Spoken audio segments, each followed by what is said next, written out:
As the head of the great Burwood estate and the ancient Ishburn family, as the wise and pious husband of Helena Winston. As a partner united in body and soul, the future husband vows to walk forward hand in hand with his beautiful bride. My Lord Ishburn takes his oath with his hand on his heart, before God and two honorable families. Count Benjamin Ishburn started a dangerous game that undermined all the life foundations of the main character. The bride sighed heavily, and why is it that only people realize what happiness is when it becomes unattainable? The father is so unusually soft and indecisive, the stepmother with whom Helena argued only yesterday, and yet she is the only one who cries for her stepdaughter. Two half-sisters and a brother who were drawn to the girl despite the fact that she hopelessly pushed them away every time. The main character cannot believe that until now she did not understand how dear all these people really were to her. Ruby eyes flashed. Why did Helena freeze? The bride must bring her curse before two families and God. This vile bastard will soon no longer dare to look down on Helena. She will show everyone his true rotten insides. The head of the great Ishburn family does not yet understand what game his bride is playing, and when he does, it will be too late for him. Helena Winston swears here and now fidelity and devotion to her husband in sorrow and in joy. Henceforth she is Countess Helena Ishburn. The main character will drag her newly made husband to the very bottom, where he will drown and never rise to the surface again. It all started a month ago. On the day of the imperial banquet, Rufus must understand that Helena wants only one thing. The main character has made her move. Today she plays white. Helena wants to find happiness, even if it is alone. Rufus Arpend, the crown prince of the empire and her childhood friend. That is, Helena wants to live alone and not get married. Everyone around you keeps saying that you just need to get married, that this is the only way to achieve happiness, that living together will smooth out all the rough spots in life. People talk as if such a magical process happens at the snap of a finger, without mentioning the real state of affairs and the pitfalls. However, for a girl, marriage means losing herself. After all the pain, quarrels, and compromises, nothing remains. Could Helena remain faithful to her only man, bear him children, and pretend that true happiness for her lies in this? The girl does not argue that the person next to her can really bring her happiness, but he cannot become the whole world. Helena is afraid that she will become like Sandra. Friend Rufus knows her too well, and this is becoming a problem? The crown prince grinned contentedly. Rufus knows why the upper crust of nobility dislikes his friend, partly because of her irritatingly beautiful face. However, the girl was pointed at precisely because of her mother, Sandra. There is no need to remember that again. Everyone in the empire became aware that Sandra Winston had abandoned her own daughter and fled. Helena doesn't want to become such a terrible mother and wife, but she feels that she will become one if she gets married. The crown prince smiled warmly. His girlfriend had always been special. Rufus probably wanted to say problematic. Not at all. Helena is like Sandra from the theater fresco. A golden rose, she always stands on her toes and looks into the distance, as if she were the unbridled north wind, the rebellious spirit of freedom and aspiration. Yes, yes. Rufus is the same. For him, marriage is a kind of seal that makes citizens feel at ease when the crown prince wears it. They are not similar. There is a difference in position based on rank and gender. Yes, they are a man and a woman. Helena is very observant. Here, the face of the crown prince suddenly changed and became serious, which came over Rufus. The charming prince carefully took the main character's hand and kissed it. What is he doing? Helena is amazing. She is so full of freedom. That's why the crown prince began to fear that one day she would simply disappear from his life. The friend had gone completely crazy, and this fear was growing inside Rufus. What was he trying to do? Why was this guy so strong? She couldn't get out. The heir to the throne's cheeks flushed. He was speaking seriously now. No, let him just try one more word. One more word and Helena will hit his imperial face with this chessboard. The crown prince loves Helena. What the heck, she wasn't prepared for such a turn of events. What did he say? Then the crown prince's bride, Adela Bayard, burst into the room. How could His Highness do this to her? This girl has the reaction of a cheetah. How could Lady Bayard get here so fast? And in general, this all looks like the plot of a bad, soapy drama, what Rufus got her into. What's going on here? Empress Carissa Arpend, mother of the crown prince. Damn, that's all we need now? What kind of a production is being set up here? And what is Mom doing here? Was the best thing Rufus could say now. Helena nervously kicked him with her elbow. What kind of situation is this? Helena was just playing chess and talking about wanting to spend her life in cozy solitude. However, just a second later, the girl became the epicenter of drama in the imperial family. She is in an extremely awkward position.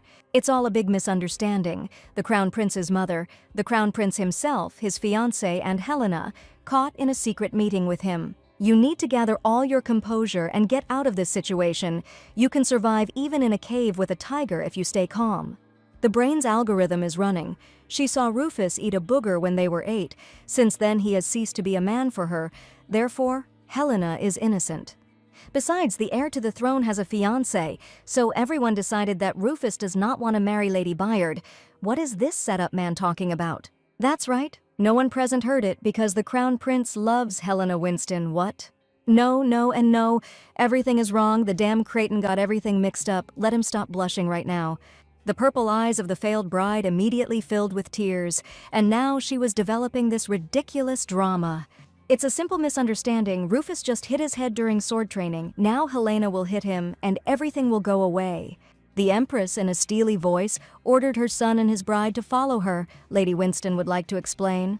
Her Majesty turned around and threw a venomous remark over her shoulder that she would think carefully about what to do with Helena. In the meantime, the Crown Prince's secret girlfriend can go, "What the hell, this is all a mistake." Helena was no less surprised than Her Highness, and that sobbing girl. So this absurd and dramatic story turned the main character's entire usual way of life upside down. This event affected the girl in the worst possible way, and she didn't even know it at the time. Helena wandered through the huge and majestic garden. It was so beautiful. All the flowers were already in bloom, and a wonderful aroma was wafting from everywhere when she was here last time. The Empress ordered the young lady to sit down. Her Highness had not seen Helena in this garden for a long time. And even more so, her ladyship did not expect that such an unpleasant story would serve as the reason for their meeting. The daughter has no choice but to kneel and beg for forgiveness and not to dare mention Rufus eating his boogers to the Empress. No matter how much Her Highness adores Helena, she is the Crown Prince's mother. Everything just needs to be explained clearly. Her Highness has absolutely nothing to worry about. This is all a big misunderstanding, nothing more. The Empress has always been understanding towards the main character, so this time should be no exception. If Lady Helena says so, her ladyship will believe her. The girl is very grateful, well, and everyone was intimidating her so. However, rumors that the Crown Prince had been having a secret affair all this time have already spread, and the reputation of the imperial family is at risk. So let Miss Winston tell us how she proposes to remedy the situation. Helena has no idea what to do with this. Let Her Highness share her wisdom and tell her how to fix everything. A victorious smile appeared on the Empress's face, as if she had been waiting for these words from the girl. Miss Helena Winston is to marry the man the Empress has chosen for her. What? What other marriage? Helena didn't want to tie herself down with marriage at all, and even more so with someone she didn't personally choose for herself. But why suddenly marriage? A girl can simply leave the capital for a while, for example, to a monastery. The ruler has been tracking a dangerous group for a long time, which threatens not only their state, but the entire world. This organization is connected with Count Benjamin Ishpern, but he is wary and ferocious like a predator, so there was no way to get close to him. Horror flashed in her emerald eyes as she realized what Her Highness was talking about. Should Helena really become her spy? Should the young lady marry a dangerous count and become the closest person to him? Miss Helena Winston must get under the skin of this predator and discover all his secrets, which she will bring back to the Empress. What kind of a spy is this girl? And besides, Helena has absolutely no experience in romantic relationships. Helena must understand that this is not a punishment at all, but looks exactly like that. It is an honorable mission for the good of her empire. The main character understood perfectly well that Her Majesty was not asking a question at all. The Empress was only informing her about her future fate. If the girl succeeds, she will receive the glory of a great heroine. She will be granted a high title and vast lands. What complete independence means for the young heroine of the empire, it's definitely worth it. And Miss Winston will also receive complete freedom, which no woman in their state had. What will the girls say to this? Lady Helena wants a chance to live the way she always wanted. The main character has no illusions about marriage. She never dreamed of a great romance that would be the subject of ballads. Her biological father and stepmother assured the girl that now was the right time to get married, and the young noblewomen from high society insisted that it would be very bad if Helena were left without a husband. Marriage is destiny and happiness for any woman. But Helena doesn't agree with this. It's just a meaningless and essentially business-like ceremony. What's so wonderful about marriage? The main character couldn't stop comparing herself to her freedom-loving mother, who stood with her back to her in the fresco. Helena remembers very well how much the marriage was undesirable for her mother, how much she valued freedom. Sandra, without a twinge of conscience, abandoned her daughter and rushed off to meet a carefree life. Helena will not become one. She will never get married. However, in today's society, Lady Winston can only delay her sentence. Sooner or later, she will be married off. The sentence for her freedom was just waiting in the wings, like the blade of the guillotine hanging over her head. And the girl had to simply trust her life to chance to see what awaited her ahead. However, the girl got a chance to live her life the way she wanted, and she will never have such an opportunity again. If Helena receives the title and territories, then marriage will no longer be obligatory for her. It will be a matter of her choice. Of course, if a girl gets divorced, no one else will want to marry her, but she will have complete freedom. No woman has ever had a chance to live her own life, and Helena can get it for herself. So if the main character still falls under the yoke of society, then at least she will try her luck in finding true happiness. Personal maids flocked around the young bride, styling her hair and washing her skin with rose water. Well, that's it. The days when Helena woke up in this house have come to an end. She can't even believe it. And here she is, the bride. The girl never even imagined herself in a wedding dress, like all her peers. Even though the heroine's goal is not marriage itself, the feelings are still strange apparently. This is the same pre-wedding jitters. The young lady has nothing to worry about at all. She will be the most beautiful bride. But why did Count Ishpern accept the marriage proposal as if he was waiting for it? The groom sent a letter of consent as soon as he received the proposal from the Winston family. Even a moneylender who came to collect a debt acts more slowly, and this dangerous man had to be extremely wary. Something is wrong here. Why would such a modest and dark person make such a decision so hastily? Why did the maid put such beauty on Miss Winston? There is nothing special about this day. Let her do everything as usual. And so, after several agonizing hours, the future bride was ready, her hair smelling of roses.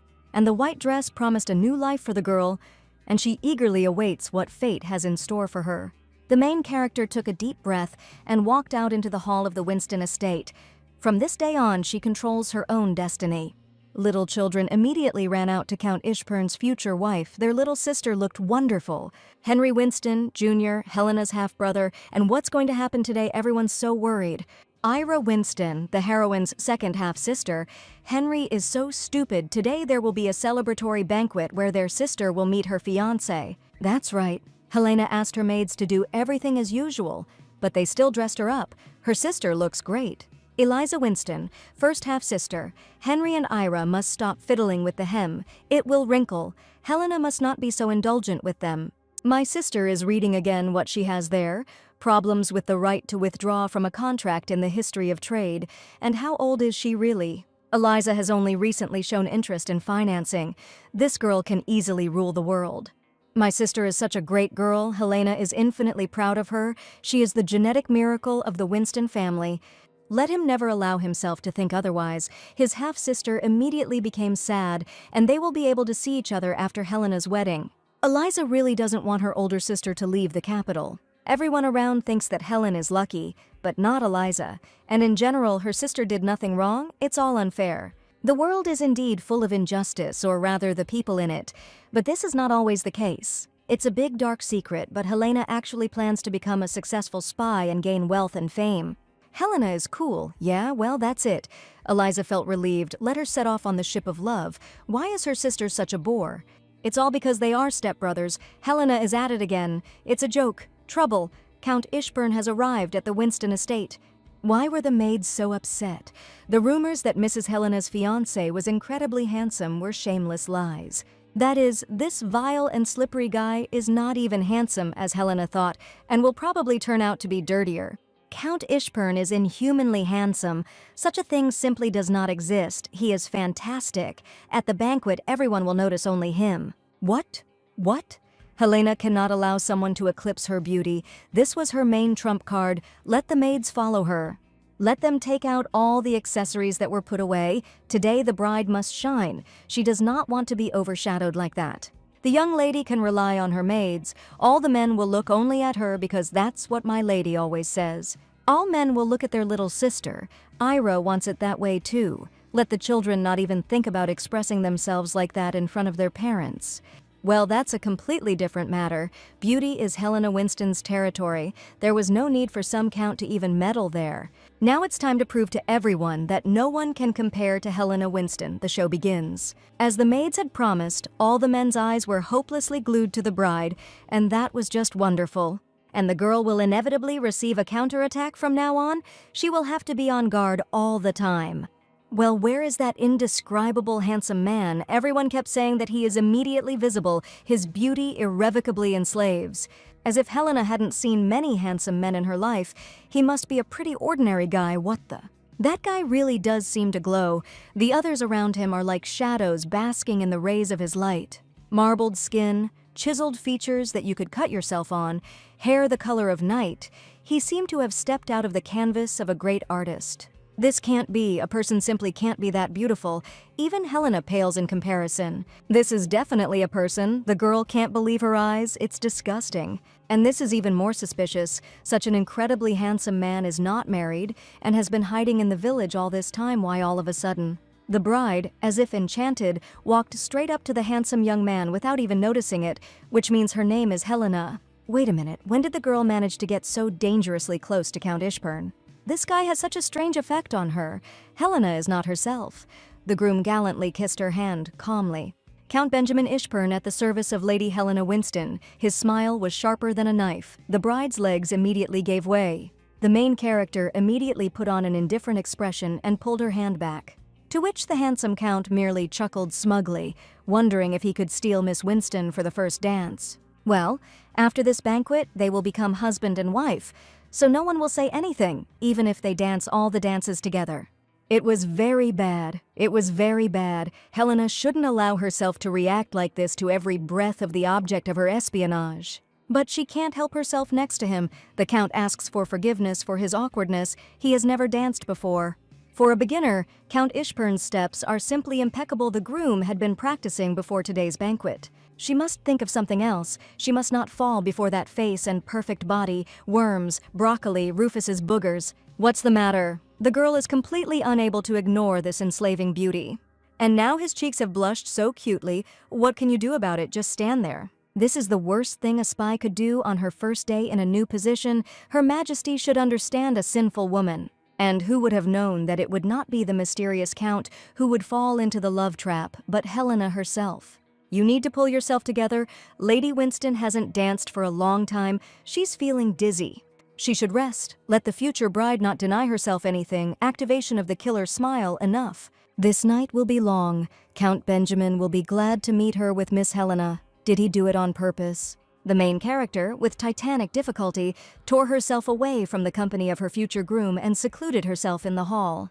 A dangerous group that threatens the Empire? No, such a pretty face can't have anything to do with that. And even if the fantastic man had a dark past, Helena fell in love with him. So she will re-educate him so that he will become a decent husband for her.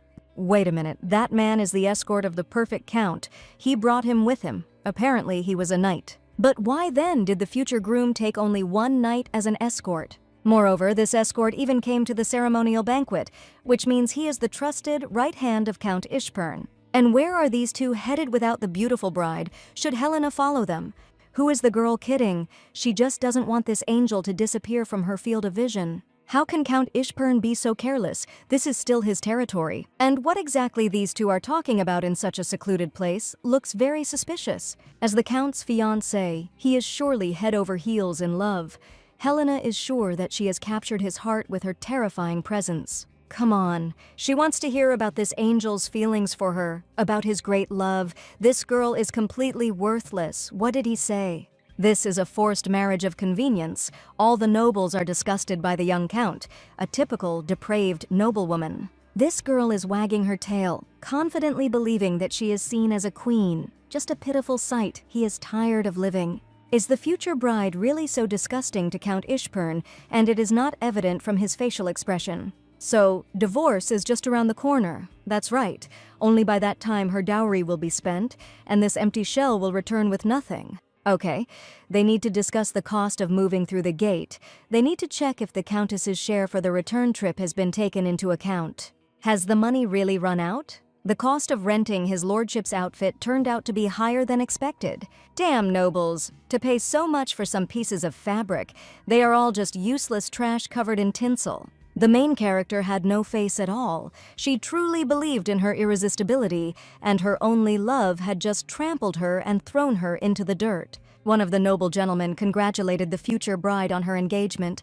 Girls from noble houses also saw the joint dance of the wedding couple. They looked like a real couple. Could there be a happier day for the future bride of the Empire's most coveted groom? Lady Winston has become unwell and needs to rest right now. Apparently, the young bride was overly nervous before the upcoming ceremony. The main character plopped down exhausted on her bed and began to beat it with her fists. How is this even possible? All the guys dream of being with Helena, right? What a freak! He first enslaved the girl with his perfection, and before their wedding he was already plotting betrayal. The girl was sure that the dazzling smile that filled the entire space was caused by her charm. But it turns out that this complete bastard looked at the money bag with such joy. A poisonous resentment flashed in the emerald eyes.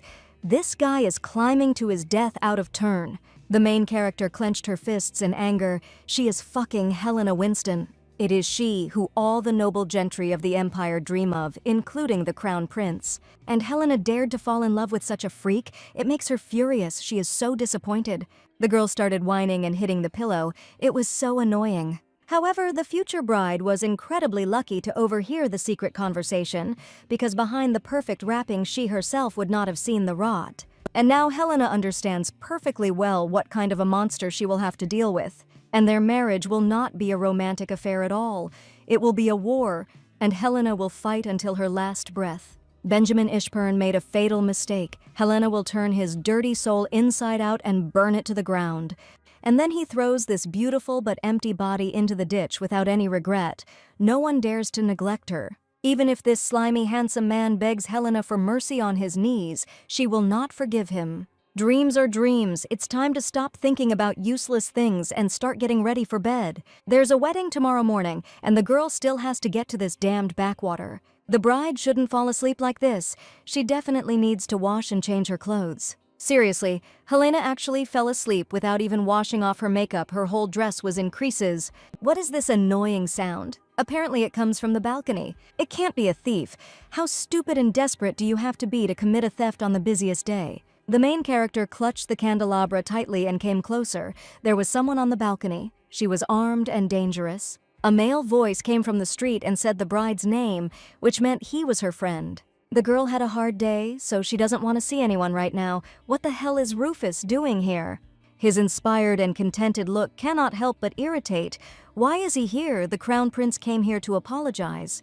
That is, it only now dawned on this idiot that he was the reason why Helena was sent into exile for marriage. The Crown Prince was also being followed. Rufus immediately wanted to apologize, but he couldn't because of the Empress. So everyone is talking about Helena's future groom. They assure that he is fantastically handsome and rich. He even eclipsed Prince Rufus. In fact, the Count is a real bastard without a penny in his pocket, and as soon as the girl found out about this, her friend also found out about it. And this bastard climbed onto her balcony in the middle of the night to tell her that her fiancé was trash. Rufus really thought that the girl would give him a medal for this information. After all, they were sure that Her Highness would choose the ideal groom for Helena. Rufus falls. Benjamin's words continued to swarm in the girl's head. Helena is annoying and pathetic. And why is the bride so worked up? Let Rufus get lost already. She wants this day to end quickly. Here, the heir to the throne intercepted Helena's wrist. Let her stop for a minute. Rufus needed to tell her something. Or maybe it's not necessary. After the last words, Helena was sent to the marriage cesspool. The Crown Prince invites her to run away with him. Let the girl trust Rufus. He has a plan. The Crown Prince has thought of everything. They will succeed. This idiot will ever say anything that makes sense after their escape. Who will deal with the consequences? They will smear the Byard family name in the mud and ruin the Ishburns. Wait, what if Benjamin's walking bundle of money escapes? This freak will only be able to whine about the escaped money bags and will forever remain a beggar. He will beg the beautiful Helena for forgiveness. And Helena will be on horseback and will wish this pathetic and annoying worm to please some old widow for a crust of bread. Okay, the plan is good. Helena is the most important person in Rufus's life. He really loves her. The girl immediately remembered all the past nonsense of her childhood friend and what she was thinking about. Only the two of them would throw off the chains and burdens of this world and find true freedom. Helena would definitely not pull that rope. Let Rufus calm down already. Why is he waving his arms? It's cramped here. He'll fall, and Helena won't be able to catch him. But the lady had already gone to bed.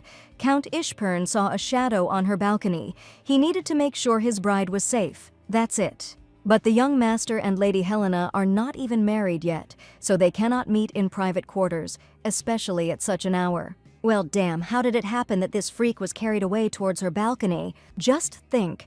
The crown prince burst onto the bride's balcony on the eve of the wedding. Their friendship is costing Helena too much. What the hell? This ignoramus entered the private quarters of the future bride without an invitation. Count Ishpern learned his manners in taverns. The young man generally knows how to determine time and personal boundaries. But the young people will be married in a few hours, so what's the problem then? Isn't it obvious? The ruby eyes immediately narrowed, as if they had set their sights on their target, and why resist some visit like that? Apparently the real reason for the bride's violent reaction lies behind her back. The main character pursed her lips and instinctively began to back away. Maybe she could just knock the count out with a candlestick. And to say that this is how it was, that the groom was simply overexcited because of the ceremony, and so he lost consciousness, and he already had a huge bump. Nobility, family, and marriage. None of these things suited the life of the young Count Ishpern. However, Benjamin needed all these things, so he simply tried to get them. And such a dark man as Count Ishpern could not even have hopes and expectations. So the marriage with the eldest daughter of the Winston family was a purely business deal. No matter how beautiful the future bride is, no matter how she smiles at Benjamin, it's all fake. Helena Winston is indeed very beautiful, but what's the point if she's empty inside? This girl knows nothing about the world. Another arrogant, self-absorbed flirt, who is also involved in a scandal with the crown prince. This girl clearly takes male attention for granted. She is confident in her own irresistibility and the worthlessness of others. The future bride placed her hand in his palm, and the first dance of the wedding couple began. The spoiled bride enjoys being at the center of events and is clearly confident that her groom is crazy about her because it cannot be otherwise. And no matter how dazzling this girl's smile was, she would never touch Count Ishpern. Benjamin is disgusted by the very nature of such girls. Nobility is not transmitted by blood. People form it within themselves. The future husband of the sensational Lady Winston quickly left the festive banquet. He can't stand all this pomp. I wish the wedding with this girl would happen sooner. All the talk of these aristocrats is so pompous and meaningless. Wait a minute. The young man's attention was drawn to the conversation between two young people, and isn't this the personal quarters of Benjamin's bride? What the hell? This girl doesn't feel any shame at all. There's another man standing on her balcony right before the wedding. Well, of course, it couldn't be otherwise. The Count is glad that he didn't have any hopes regarding the bride. The future husband needs to check the balcony. There is only a withered plant. Helena lies gloriously that it is unexpected. If Count Ishpern continued, Lady Winston would be forced to call the servants. A sneeze came from the balcony. Rufus is serious now. It is obvious that there is someone on the balcony, quite a cowardly lie, let Helena be honest, who would talk. What did he say? This ragged man in velvet just called the girl a coward. Let him step onto the balcony. She will push him. Count Ishpern quickly pushed his bride away and pulled the door handle. To her great happiness, there was no one else on the balcony, and thanks to the railings, Rufus was not hurt. What a relief, so it was the Crown Prince. So what? Rufus came here himself. So the Crown Prince appeared on the girl's balcony without warning, which was obviously what she had to do. So it means that all these rumors that were circulating around Miss Winston and the future emperor are indeed true. Well, they've had enough. He and Rufus have been friends since childhood, and the onlookers who don't have enough of their own life experiences have come up with all sorts of things. In that case, why hide the Crown Prince's visit, unless the two exchanged secret congratulations, which, how could an unmarried lady say that the heir to the throne was on her balcony? They are not related. So Helena opened the door to a man who knocked on her door in the middle of the night, tried to hide it, and now she's even pretending to be innocent. If she hadn't let Rufus in, she would have attracted even more attention. Helena is disgustingly shameless. But from now on, she had better behave decently. Count Ishpern no longer wants to witness such a disgrace. Benjamin is not generous enough to accept such a disgusting bride. Let the girl at least think about her family and not dishonor the promise they will give each other in marriage. This degenerate planned to leave Helena after the wedding, having squandered all her dowry, and dares to lecture her. Why didn't Helena say a word to this freak she's declaring war? Her fiancé will regret it greatly, but it will be too late. And so Helena Winston, half against her will and half by choice, stands here now. The girl takes an oath of love and fidelity to the one who considers her only a money bag. This vile guy is now reading his oath in front of her with such imaginary nobility, although he has already broken it. A greedy ragamuffin without a penny in his pocket decided to cash in on Helena's dowry. A wild and cruel ignoramus, and now that this brat has shown his true colors, it is obvious that he is involved in something. How could Helena not see such a stinking rot? Helena hears the groom. What is needed? Count Ishpern handed the oath scroll to his bride, and it was her turn to speak. If only she didn't vomit. You need to get closer to this turkey and take aim in that case. The girl cleared her throat and put on a serious look. She swears to love only this guy until the end of her days. Ugh, their wedding will be the Count's worst decision. Helena will show everyone his dirty nature and burn him. The bride will drag Benjamin Ishpern to his death. She will do everything to make it happen. The groom kissed his bride. Even if at some point this degenerate will whine about forgiveness, no mercy will shine for him. In front of all the guests present and God, the priest makes a covenant, and from now on these two people are husband and wife. A few hours later, the northern gate Duras, well, that's it. It is the only means that connects the south and the north, a gateway almost to another world. And as soon as the main character passes through the transport gate, she will find herself in enemy territory. Helena is determined and ready for anything now, because she has nothing left to lose. And this freak will lose everything and even more. The newly minted Countess Ishpern is fully prepared for war. It's time to begin. Helena's stream of warlike thoughts was interrupted by her husband's voice. This was her first time, after all. She would be passing through the gate for the first time. The girl should be vigilant. Helena is focused enough without the words of this peacock. Here, everything suddenly became cloudy in the main character's eyes. Her legs stopped obeying her, and a lump formed in her stomach. In an instant, the northern gate literally turned upside down and became southern, and a woman's scream was heard. Welcome to the Duchy of Russell. The southern gate is Larynx. Helena fought back the urge to vomit. Damn it, what an attraction. After that, the Countess will just have to get into the carriage, right? But at that moment, the main character did not even imagine that the real horror was still ahead. The young aristocrat stepped out of the carriage and let out a shrill scream. What is this? How many people died here? A poisonous smile appeared on the face of the newly made husband. Welcome to the new home. These are ruins. This is the castle of Count Ishpern. A woman's hand was missing here. An explosion would not be enough here. The main character bared her teeth furiously. This freak was really making fun of her. This can't be. What's the matter? The spoiled girl expected a majestic castle, but with her sweetheart, paradise is even in a hut. Why is this bastard baring his teeth? As soon as he enters there, these ruins will fall on him. The girl should already come to terms with the fact that this castle is now her new home. And where is its other half? Helena understands perfectly well that this scumbag has absolutely nothing to lose, but that is.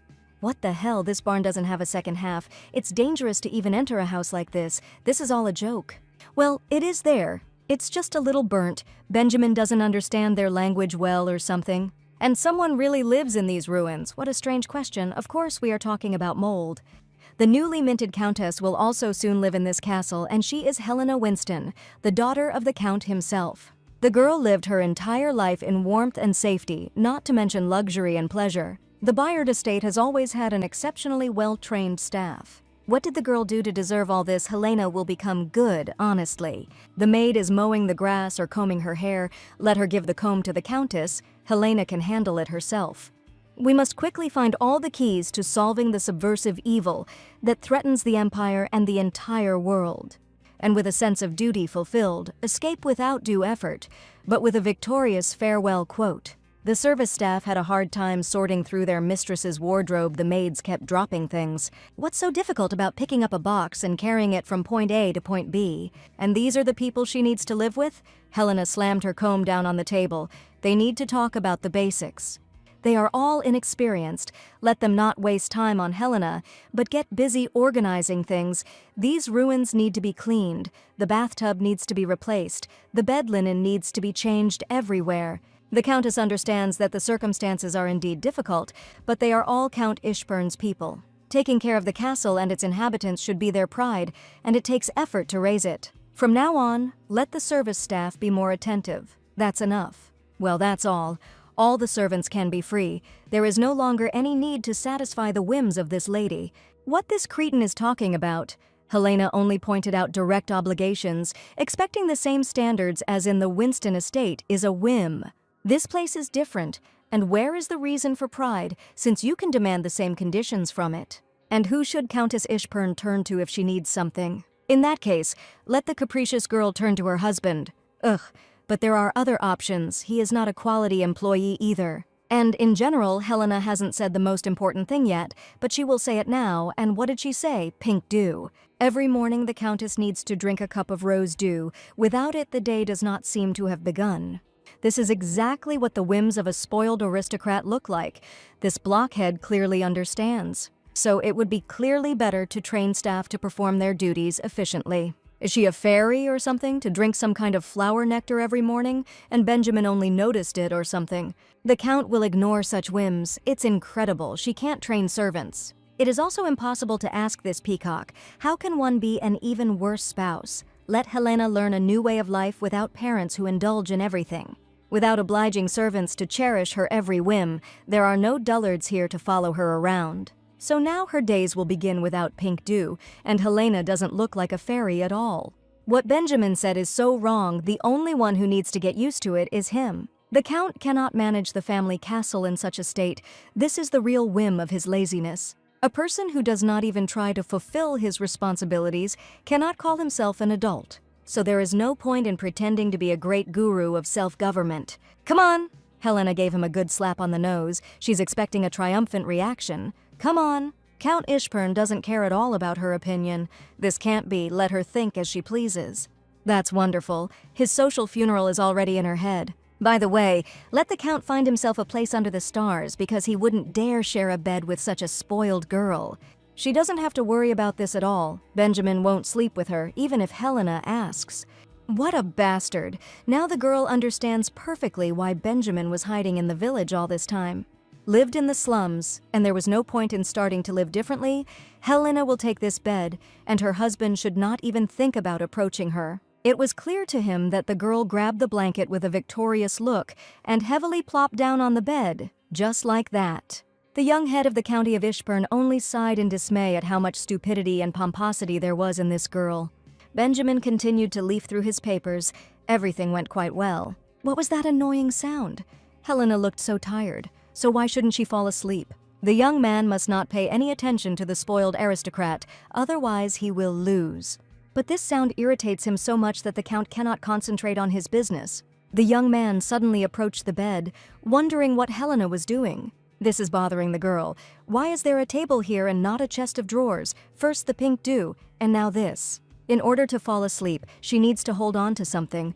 Otherwise, even if Helena falls asleep, she will have nightmares. The glory of it is that there is a chest of drawers, but there is too much space between it and the bed, and there is no adjoining to the bed. That thing with the handles is right there and has no indentation. There's nowhere to put your hand, Helena. This is serious. They won't find the chest of drawers in the middle of the night, so let Helena count sheep. She'll be asleep before 10. This ignoramus simply doesn't understand anything. Then let the understanding Helena figure everything out herself and not drag the Count into it. That's great. The girl will cope, but let her stop making so much noise. Benjamin can't concentrate. Every morning, her beloved daddy brought Helena a cup of pink dew. It was always their sweet family ritual. And this pseudo-husband can't do anything for her. What's wrong with him? What happened to him? That he became so unbearable. Helena was definitely crazy to stay in a place like that. Cold sweat was running down the young man's face. Was it really that important for her to put her hand into something? Caring for another person is an important thing in general, especially in small things, but Benjamin doesn't understand this. The Count thinks that there is no other way out. What is this guy doing? Helena said that she can't sleep. Why did this guy climb into the girl's bed? She was tired and needed sleep, and the Count needed silence. So today, the young husband will help the girl overcome her insomnia. The girl's cheeks immediately turned red. Stop! Where is she going again? This guy despises her. This is the same guy who called Helena annoying, spoiled, and shameless.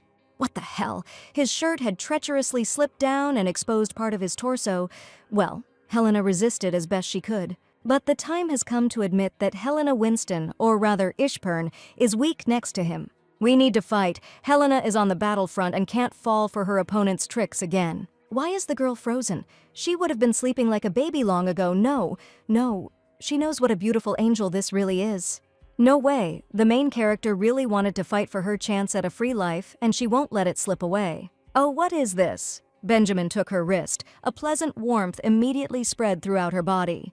The perfect husband put the girl's palm on his leg and pressed it with his hand. What is he doing to her? Now Helena has somewhere to put her hand, so her sleep should not be disturbed. The young count will sit like this until the girl falls asleep, so let her start falling asleep. And the newlywed husband will enjoy the long-awaited silence. That's the kind of help we were talking about. With this kind of help, Helena will be able to live, and she won't need a nightstand here. Yes, no nightstand. Let the Countess not forget the kindness of the young man, and be sure to repay him this debt. Well, this guy ruined everything again, okay?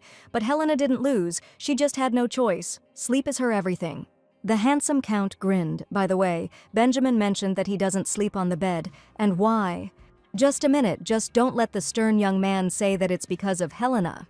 Why would it be so, well, when such a beauty as her is lying next to you, it's impossible to fall asleep. This arrogant person has nothing to do with it at all. What a bastard. Well then, what's the matter? Does the mysterious Count Ishpern not need sleep at all or something? Any bed for a young man is considered uncomfortable. That is, how is it?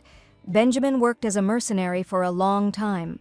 What, and now, when they were left alone in the frightening ruins, the guy decided to share this. Benjamin couldn't afford to let his guard down for a second. His life depended on it. But since rest was still necessary for his body, the mercenary slept right on the ground, pressing his sword to his chest. But despite the impenetrable darkness around, the young man still had hope when a deafening snore was heard. What the young count looked questioningly at his newly made wife. This was unexpected. The girl was snoring serenely to the bloody story about mountains of corpses. Her carelessness was enviable. The morning came quickly. Helena got out of bed. She hadn't slept so well for a long time, which was surprising. It's time to start the day right with Helena Winston's elegant morning traditions. First, the girl must drink a cup of rose dew. The main character pulled the rope for the service personnel, but it broke. So it was not a dream at all. All this darkness is happening to the girl for real. In any case, the newly minted countess should get out of her bed and tidy herself up on her own.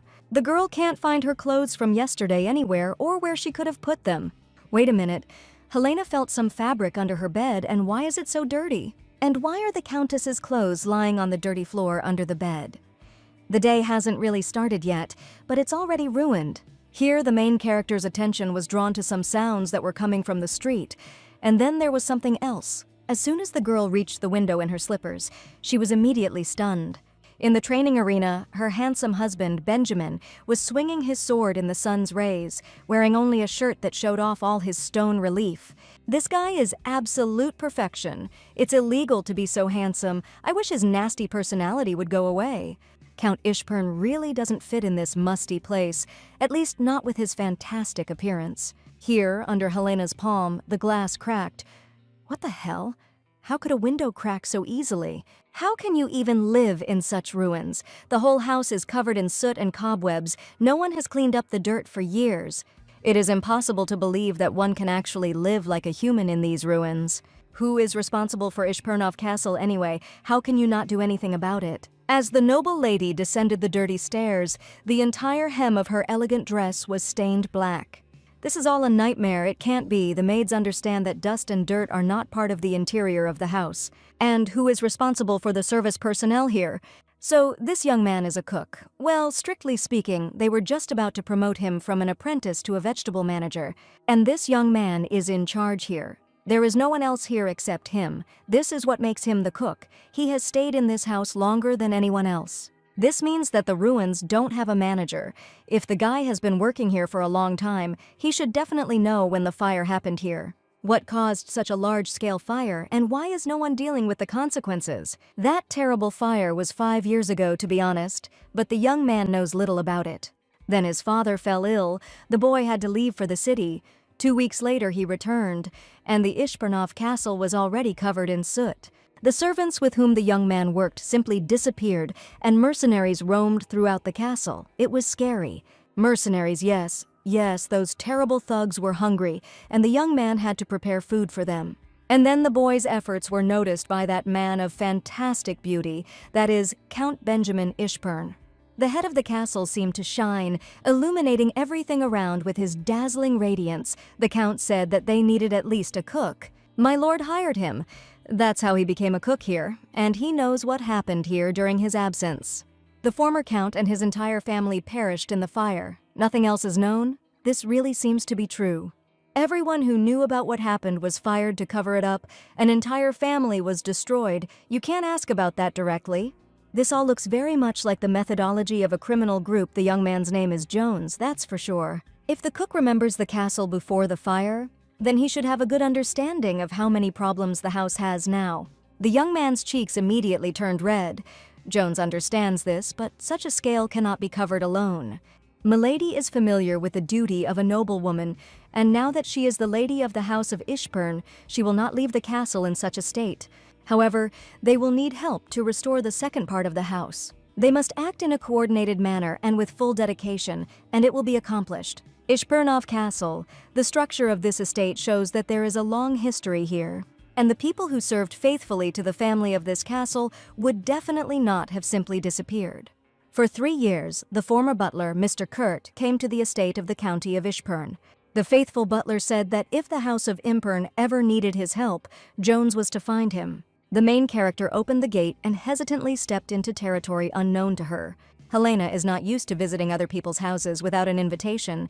She feels somehow awkward. The girl walked along a cozy alley and immediately bumped into a young man. The young lady came to the right address. What? The newly minted Countess Ishpern now appeared before the stranger. The young man smiled welcomingly. It was a great honor for him to meet Lady Ishpern. The main character folded her hands in front of her in disbelief. It was unlikely that this young man's name was Mr. Kurt.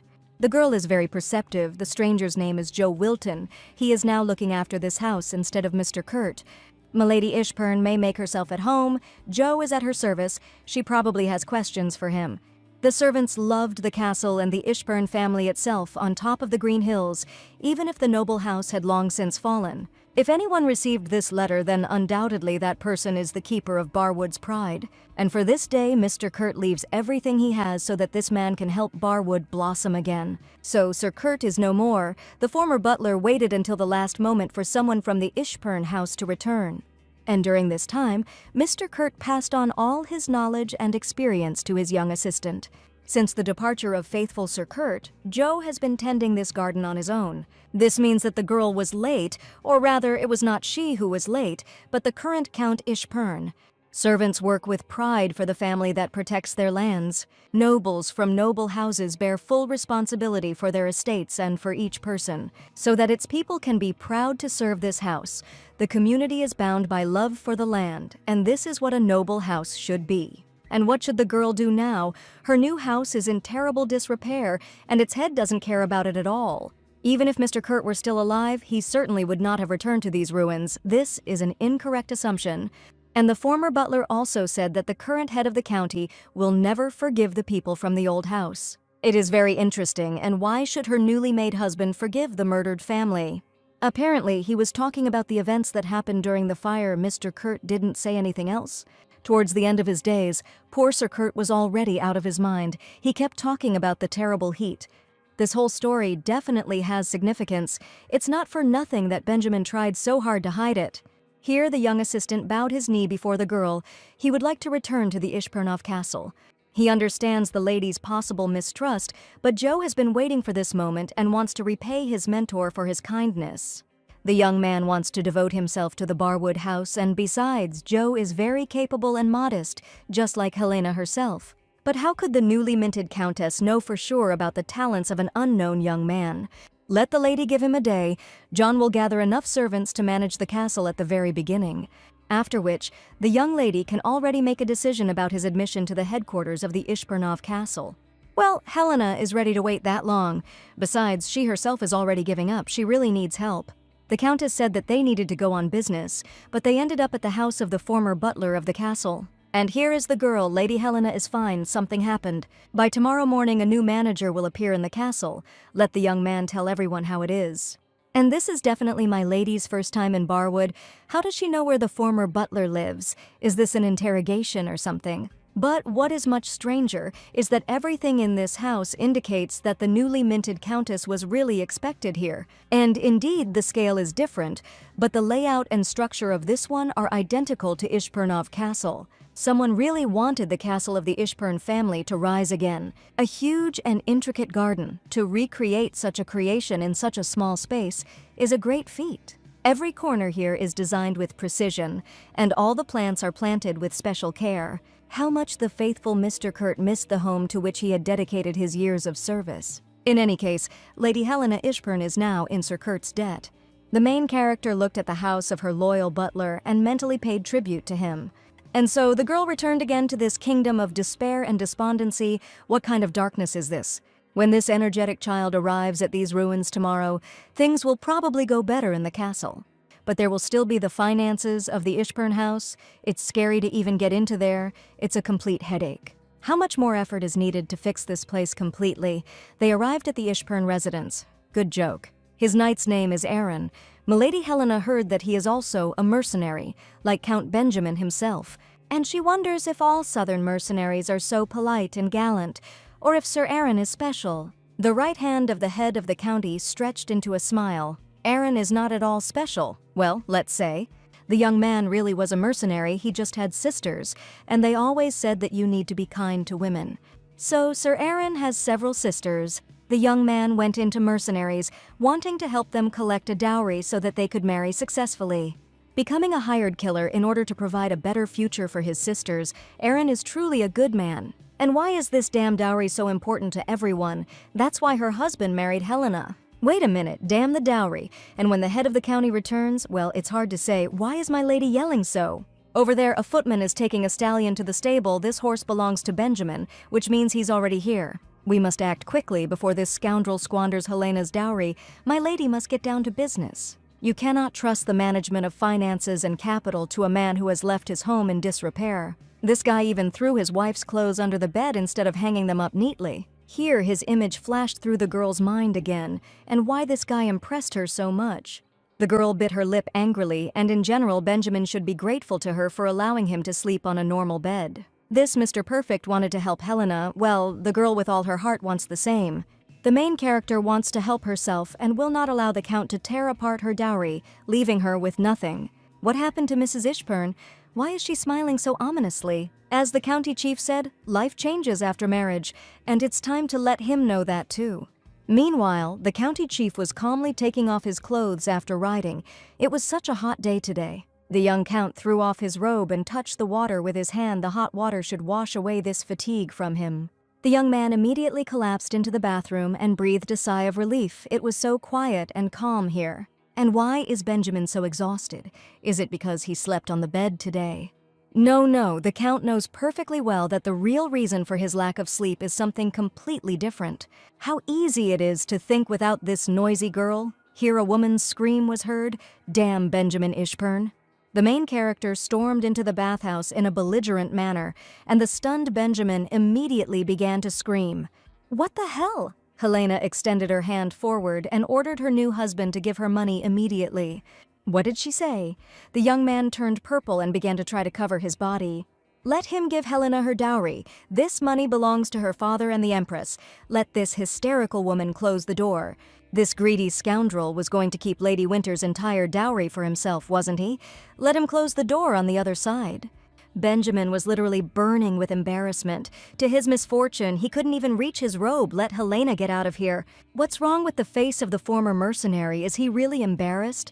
They are now legal spouses? The Count is like a naked girl by the river, noticed by passing shepherds. How hilarious. What a strange sound. Benjamin is growling or something, and the young man is not at all embarrassed.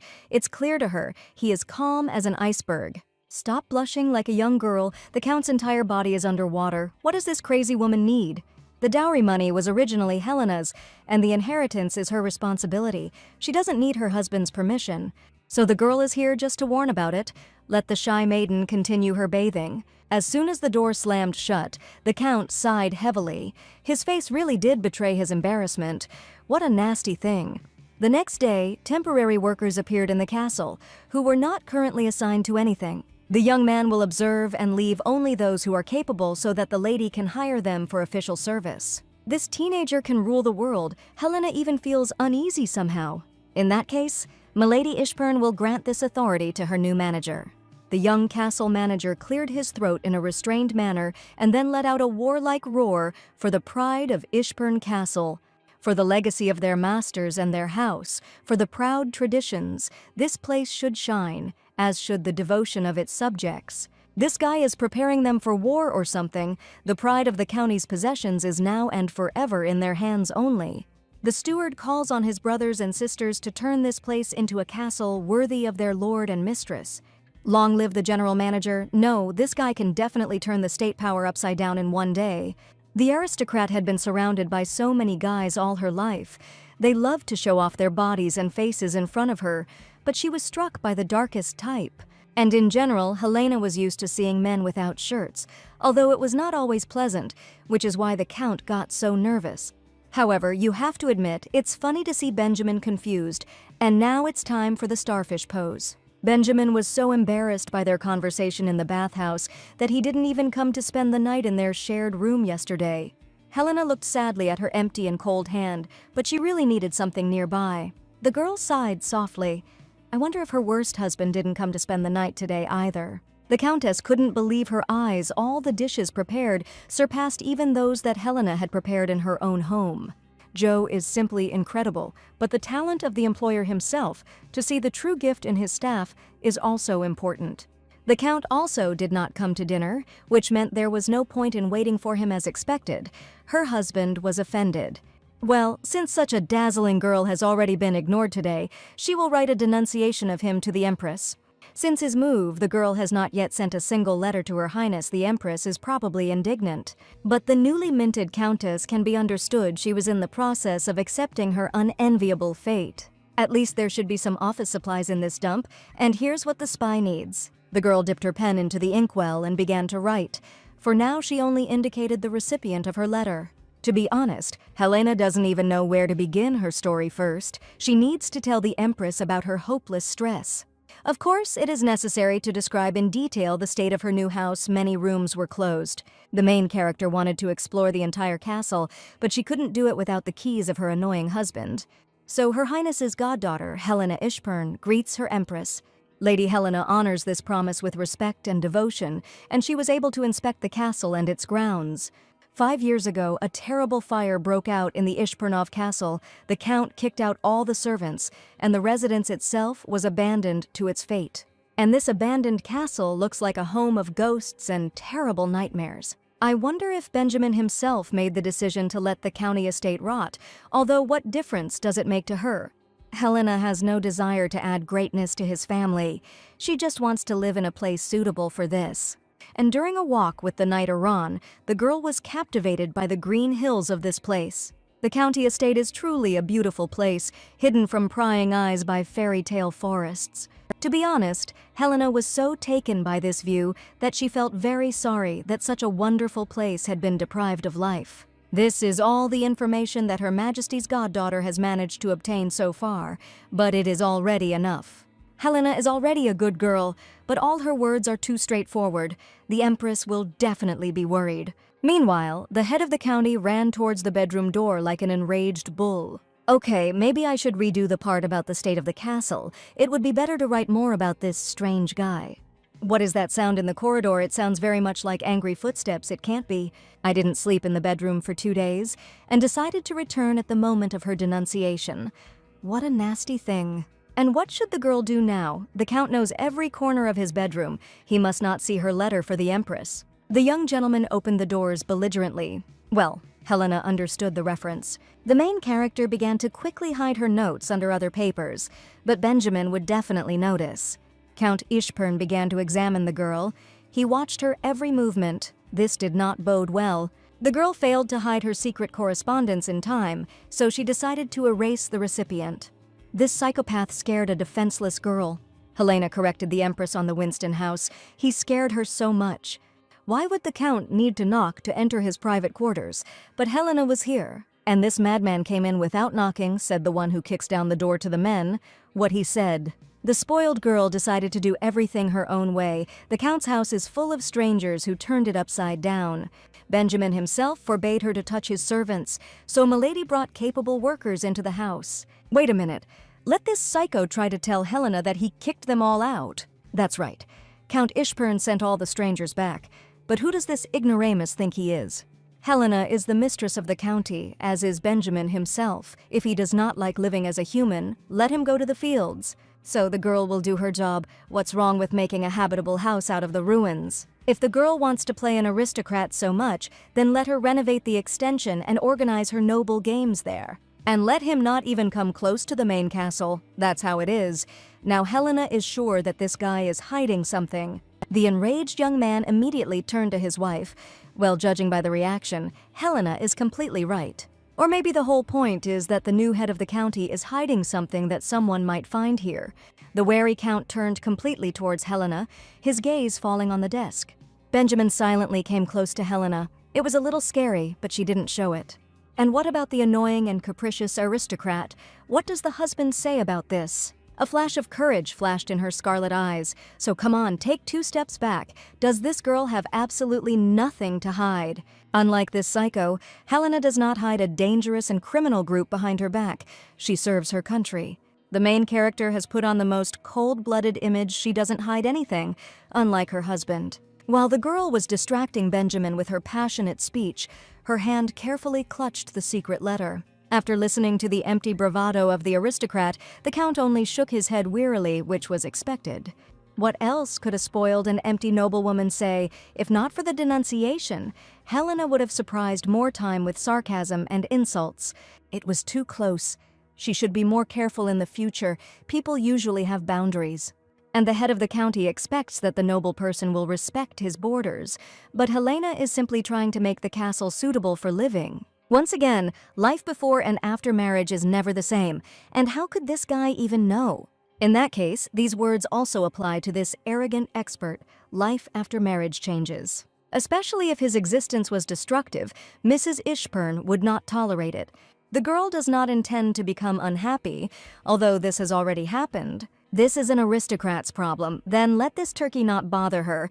Helena will really solve this problem herself. And let the husband give the Countess the keys. What keys? There are a lot of closed rooms in this castle. This means that each of them has its own key. The Count has no idea about any keys. What a lying bastard. And anyway, why open something that is closed? The girl could say this about Count Ishpern's mouth. There is already plenty of space here. There could be something important in one of these rooms. Why limit the living space like that? The girl sincerely does not understand what Benjamin is doing in this castle. Let him live in caves and wash himself with dew, like the Druids. Why is this guy so determined to let this residence perish? Someone once said that you can tell what a person is like just by looking at how he lives. And this empty black hole represents Benjamin. When the estate is not working properly, it is the common people who suffer the most. It never occurred to this tyrant that the people he had thrown out had worked hard to repair these slums. Helena doesn't even dream of noticing even a grain of nobility in this ignoramus, but let him not shift his problems onto the inhabitants of the castle.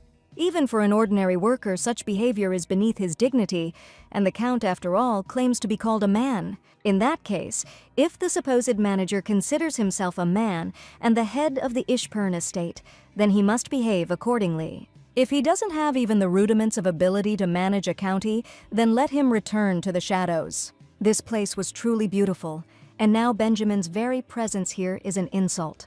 The best thing this guy can do in such a situation is to simply silently watch the Countess work. The girl feels responsible for this place and will figure everything out on her own. The former butler may know where the keys to the locked rooms are kept. Since he was in charge of all the affairs of this castle, he probably knew how to open those doors. The Count does not know the name of his former assistant and where he can be found, and he does not want to know. Again, this poisonous aura of permissive hatred and anger. The girl snorted discontentedly. She would deal with this herself. The Count could go to bed hugging his sword. That's all for today. They're done. Let Benjamin get out of here. He's really tired Helena out. Although today they managed to come to a sensible decision. So the guy deserved her favor. Let him go to her. What? This girl wants the Count to lie down next to her. Helena looked around the entire castle. There is no place suitable for sleeping anywhere. The young man can sleep in the office, just like yesterday. Even this word is awkward. His bones will beg for mercy. So you need to take care of your body while your husband is still young. And what Helena proposes, to share this marriage bed with her, the very thought of it is disgusting. What kind of stupid thoughts are these? Benjamin is obviously talking about his fantasies. He should go to bed already. So this is what this crazy woman meant. The young man, looking dissatisfied, began to climb onto the bed. It was much nicer here than in the office. The young Count immediately placed his hand on the girl's palm so that she could begin to sleep. Helena began to use her hand, entangled in Benjamin's shirt. What's wrong? Benjamin is warm enough and hard enough for her to fall asleep. The Count will add that to his resume. This stone can be very pleasant, which is why Helena looks at the young man like that. The young Count's cheeks immediately turned red from the lady's close attention, but hooray for that. And who would have thought that the former mercenary would refuse so shyly? This woman behaves differently every time. The Count does not understand how he should behave with her. Although why should he even think about it? Sooner or later, the story with the rich heiress will end.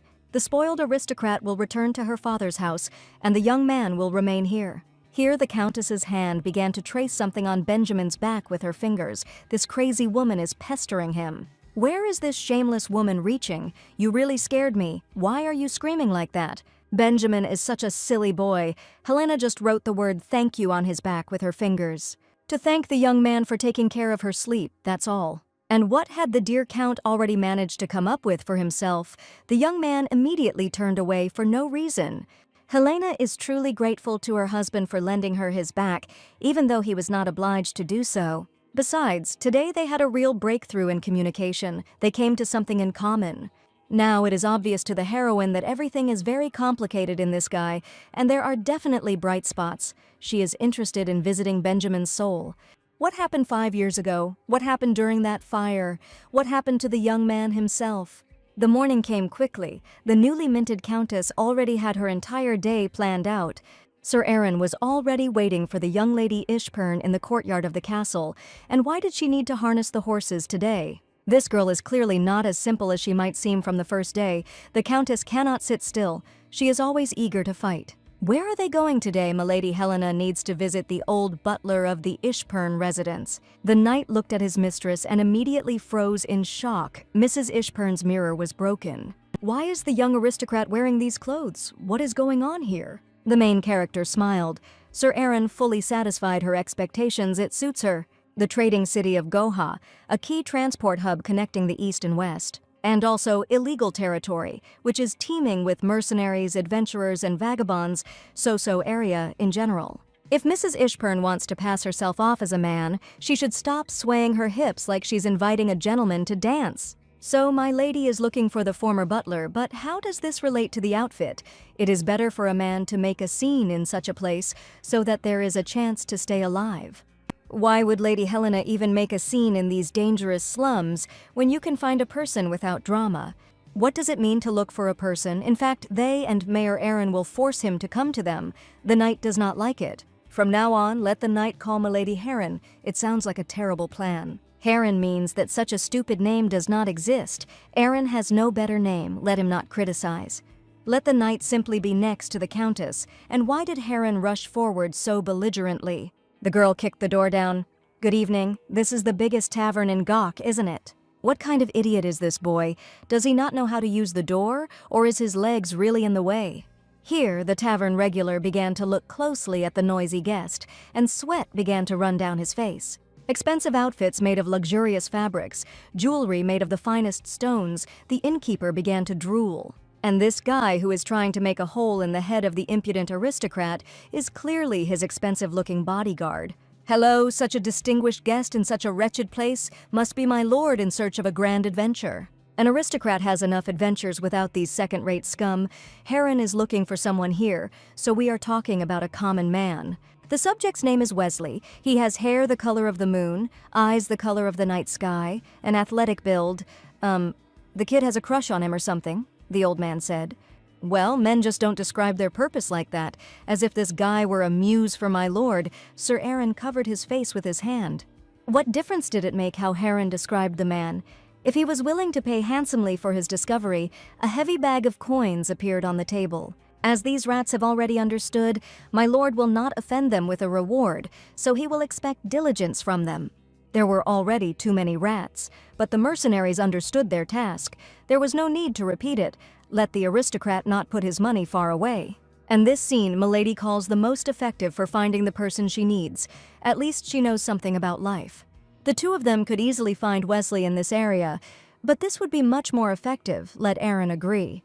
The street was already crowded with people who wanted to get their cash prize for catching the former butler. Hasn't the knight realized yet that this is a trading city where mercenaries, informants, and merchants gather?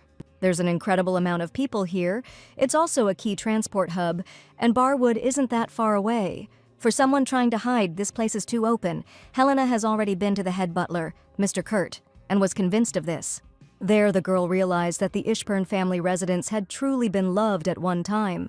What is this thing? It's so delicious. I need to take it with me. Helena just can't tear herself away. They need to finish everything before sunset to get to the castle before dark. Let Aaron try this thing. It's true. It's very tasty when a person hears that they are looking for someone similar to him. He feels the need to check if it is him they are looking for. And hiding in this area is the same as just waiting to be found. The keys to the locked doors should be with this Wesley, according to Benjamin. However, the keys are only one of the steps that will bring the girl closer to solving the dark secrets of her husband. The former butler doesn't even suspect what changes have taken place in his former residence. He must be convinced to cooperate at any cost. Since Wesley is the only lead right now, by the way, and Sir Aaron knows about the events that happened 5 years ago, why shouldn't the lady ask the Count Benjamin is too busy with county affairs and is almost never at the castle? The young man does not know how his wife Helena sees him, but the young count is a man worthy of admiration. The mercenary work that Aran did for a living was indeed a difficult and dangerous business, and the young man himself was never as talented in handling a sword as Count Benjamin. He always covered Aaron's back. The young man lost count of how many times he owed his life to Benjamin. This is what caused the knight's admiration. This is only part. My lady knows something about the Kraken of Satat Arlia. This monster is from the Eastern Sea. Yes, in Ophelia there was a custom of human sacrifice to please the Kraken. So these fools wanted to protect themselves, but despite the victims, sea monsters began to attack fishing boats and villages more often. And then the Kraken itself appeared along with a huge tidal wave. It looked like a giant predatory squid.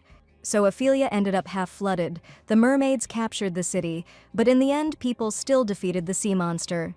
It was the Count who killed the Kraken, a battle no ordinary man could endure, but Benjamin is the one who always gets his way. Whatever it cost the county chief, Helena knew that mercenary troops were fighting monsters in Ophelia. In the capital of the empire, public celebrations were held in honor of such a victory, but she thought that the fighters won by combining their efforts. And Aaron now says that it was Benjamin who destroyed the horror of the sea depths, but why wasn't he invited to the capital then? What did the true winner receive for his achievements? Did the Lord of Ophelia just announce his gratitude and that was it? After that terrible battle, the milord took a long vacation and left somewhere in a hurry, but soon the castle of the Ishburn family was set on fire. The entire family of the noble house was killed, and a strange rumor reached Aaron that Benjamin had become the new Count of Ishburn. Since the mercenary units are made up of a wide variety of people, they did not think about each other's origins. So Aaron went to the Ishburnov County lands to find out everything. At that time Benjamin was in a terrible state. There was so much pain and despair in the eyes of the seasoned and fearless mercenary that they could have flooded the entire world. Then the old comrade could not even find the strength to ask Benjamin about what had happened to him. It seemed that every word would pierce his soul like a dagger. There were many different rumors, but Aaron firmly believed in only one thing. The former mercenary looked up at the girl. He has unwavering faith in Count Benjamin, an enviable loyalty. However, the young man's words clearly made the girl think hard, which was reflected on her puzzled face. Here, in the middle of the crowd, one silhouette began to stand out. It was a man with moon-colored hair. The appearance of the stranger in the robe immediately attracted the attention of the former mercenary. "What's going on? What's the matter?" Aaron pointed his finger at the crowd. "There's a man standing there with the appearance they need. They need to find out if the hooded man could be the former butler of Ishpernov Castle." The main character militantly threw the table aside, like in an action movie, and rushed to pursue the stranger. Well, stand still. But the boy himself would have stopped at the place of the pursued person, so he won't do that either. Aaron needs to catch up with him. Helena is already out of breath. She's about to lose consciousness. The accompanying knight caught up with the fleeing stranger in one leap. Aaron needs to see this man's face, what this guy is doing. The stranger grinned. The main character decided to make her contribution and grabbed the stranger's hand. Helena caught him. Yes, it was the lady who caught this guy. But the man easily brushed the girl off. Hey, if he stops kicking, he won't get hurt. Let these scoundrels immediately take their hands off the man. He already knows who they are. Milady Ishpern knows who is standing right in front of her and trying to escape. This unfriendly stranger is called Sir Wesley. The girl is right now. He is the one she was looking for. The former butler always knew that this day would come, and one day the Count's family would come for him. However, who this puny and pompous teenager was, and where he came from, Sir Wesley had never seen him before. The former butler slammed his fist on the table in displeasure, and why would the County of Ishpern look for someone like him? "So that's how it is," Helena repeated after Wesley, and also hit the table with her hand. Oh, it hurt more than expected. "Is this snotty boy made of sugar or something? Why is he so gentle? Shut up. Sir Wesley must return to Ishpernov Castle. The family needs him." The former butler owes nothing to anyone and therefore refuses to return to his former residence. Then why did this guy come here? Didn't Wesley show curiosity, which means he cares about the state of affairs of the Ishperns? This brat got it all completely wrong. If one of the real Ishperns had shown up here, Wesley would have hidden even deeper. It's funny to hear that from a man who didn't even bother to change his name. What about this young man? It is unlikely that the newly minted Count Ishpern is in front of Wesley now. What does he have to do with this house? Well, that. Aaron nervously emptied his mug. Let the lady not even think of pretending to be Count Ishpern. Helena, without thinking twice, blurted out that she shares a bed with the Count, what that brat said. So perhaps more context is needed. No, Sir Wesley could do without such details. And in general, it all ended 5 years ago, for the Ishpernov Castle and for the man himself. So in any case, the former butler is not going to return to the former residence. Despite Sir Wesley's wishes, the real Earl will never forgive him. And what else does that mean? Hey, Helena was sure that if she said something, others would go and do it. Welcome to adulthood. Why is everyone so fixated on that fire? It's better to just take the keys. This problem clearly won't be resolved anytime soon. Not at all. The meeting was a confirmation that the former assistant really wanted to return to the Ishpern domain. Sir Wesley may be very stubborn, but he still came here, risking his current position and peace. Sometimes people deliberately punish themselves, deep down hoping that one day they will be forgiven. The main character will return and will stand under Sir Wesley's windows, and tomorrow it is clear to him she will not retreat. Then the former butler looked out the window, and there he was. The Countess thought she would get her way. Aaron sees this. Their fugitive changed his mind. Who is the cool speaker here? Helena. It was even simple. However, Sir Wesley only irritably pulled the window curtain closed so as not to see the annoying brat. What a stubborn person. And what kind of mistake did the former employee make if he behaves like this? Then a deafening sneeze was heard. Helena immediately jumped up in fright. He had scared her. It would get colder after sunset. They needed to find a hotel. Aaron is also hungry. There was a chicken dish with sauce in the tavern. Who would have thought that the former mercenary is a fragile lady inside? The day passed quickly. A shining moon appeared over the county of Ishpern. The head of the residence finished his business and began to inspect his castle. Everything had changed so much here. Everywhere the luxury of cleanliness shines. The rooms smell of freshness and freshly cut flowers. There is no trace of soot or dirt left. The furniture is varnished, and all items are neatly arranged. From now on, the residents of the county of Ishpernov will be unrecognizable. Benjamin sighed heavily. The young gentleman has already returned. Will he allow me to take his coat? The manager will hang it in the wardrobe. It's not worth it. Mrs. Helena also asked me to tell you that she won't be there. There's no need to report every little thing to the Count. The manager simply thought it would be right to inform that Milady was now in Goha, which is not a safe place. What the hell did that spoiled brat want to do in Goha? The lady wanted to find Mr. Wesley. So the manager suggested where Lady Ishburn could find him, and the Countess went to that area without saying a word to her husband. The young Count immediately rushed back to the exit, but what about dinner? Benjamin didn't have time for it.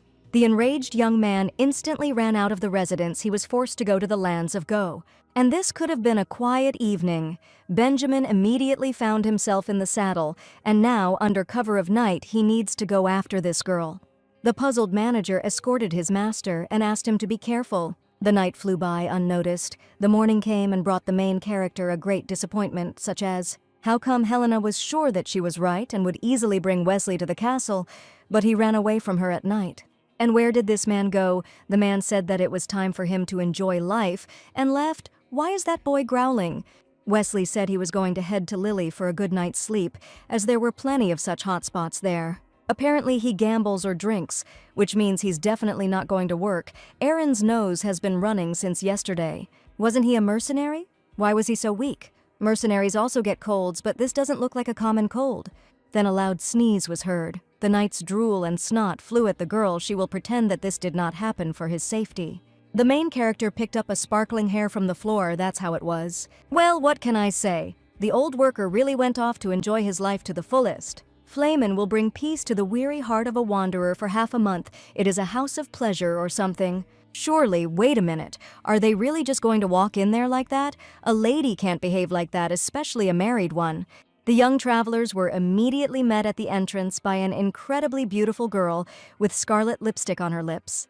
Her voice was velvety, and her smile was that of a duty officer. She had never seen these travelers before, and how did they know about this establishment? One of the young aristocrat's acquaintances is a regular at this place, so they decided to drop in. The accompanying knight immediately blushed.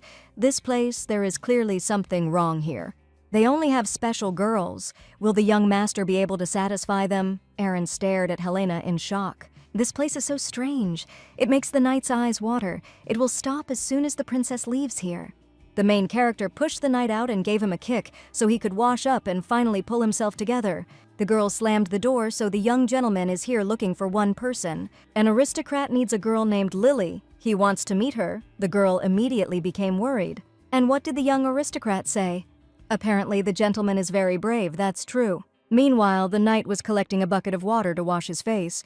Why was this even happening to him? Aaron was supposed to protect Countess Ishburn, but instead he whines and suffers endlessly like a damsel in distress. Here he is, the proud mercenary Ark, and the right hand of the Great One defeated the Kraken. What a disgrace. If only Mr. Benjamin knew about this. Then a familiar, steely voice rang out, uttering the knight's name.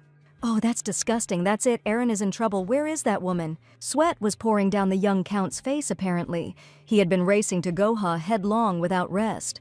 The right hand silently pointed to the house of pleasure. The count silently rushed inside like a destructive typhoon. The frightened girl tried to stop the stranger. This is not right. What is this gentleman doing? You can't just burst in and destroy everything around you.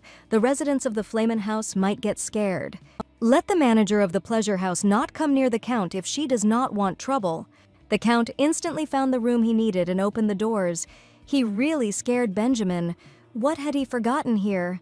Does this little stone really have human weaknesses? The count bared his teeth. Helena is married and cannot go to such places. This girl is capable of something other than shame. Why should a lady limit herself if she has always dreamed of this? Benjamin was furious. It seemed that even the walls shook under his voice.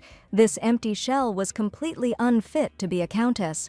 The young master did not have time to immediately discern her true, disgusting nature behind the mask. What the... Meow, the boy's face was hit several times by a soft paw with charming pink pads. And what does the screamer think about his wife's fantasies, really? This snow-white baby with blue eyes is delightful. The young count began to look around. There were so many fluffy-tailed creatures around him. Some were purring, some were continuing to make themselves beautiful. One of the cats started playing with the count's cloak. If it were up to Helena, she would have taken all these little ones with her. These furry little creatures are truly capable of healing any wounded heart and warming the soul. Meanwhile, the knight continued to mercilessly splash the street with his snot. This is definitely not a cold. The young man has a terrible allergy to cats. Here the aristocratic cat hissed and jumped out of the Countess's hands. Well, that's all Helena could do to get close to her, all because of this lump in the cloak. "What's going on here anyway? Why are there so many cats in this establishment?" the Count asked. "This is a cat cafe. The girl has only heard about such establishments, so this is her first time here too." The young gentleman loudly covered his face with his hand. What kind of reaction is that? Everyone loves cats and dogs, and he is no exception. Benjamin was worried. What did he say? The girl had just arrived in the south and had already run off to the seedy areas. How could Count Ishburn remain calm? Was this rock really worried about Helena? Wait a minute. Sweat is pouring down Benjamin's face and body, which means he's been riding here all night without a break. Why is the girl looking at the Count like that? He was in the saddle all day, and then he was forced to ride here all night without sleep. Helena is not one of those people who cannot distinguish between good and bad, and recklessness is not part of her habits. She really thinks so. The girl also took Aaron with her. She did not intend to disgrace the Ishburn family.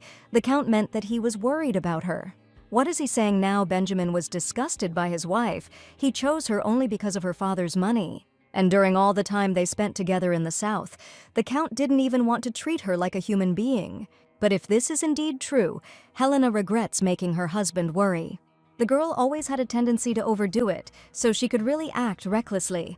For the sake of this fragile relationship, it would be better to apologize, although no, this is all for the sake of her investigation.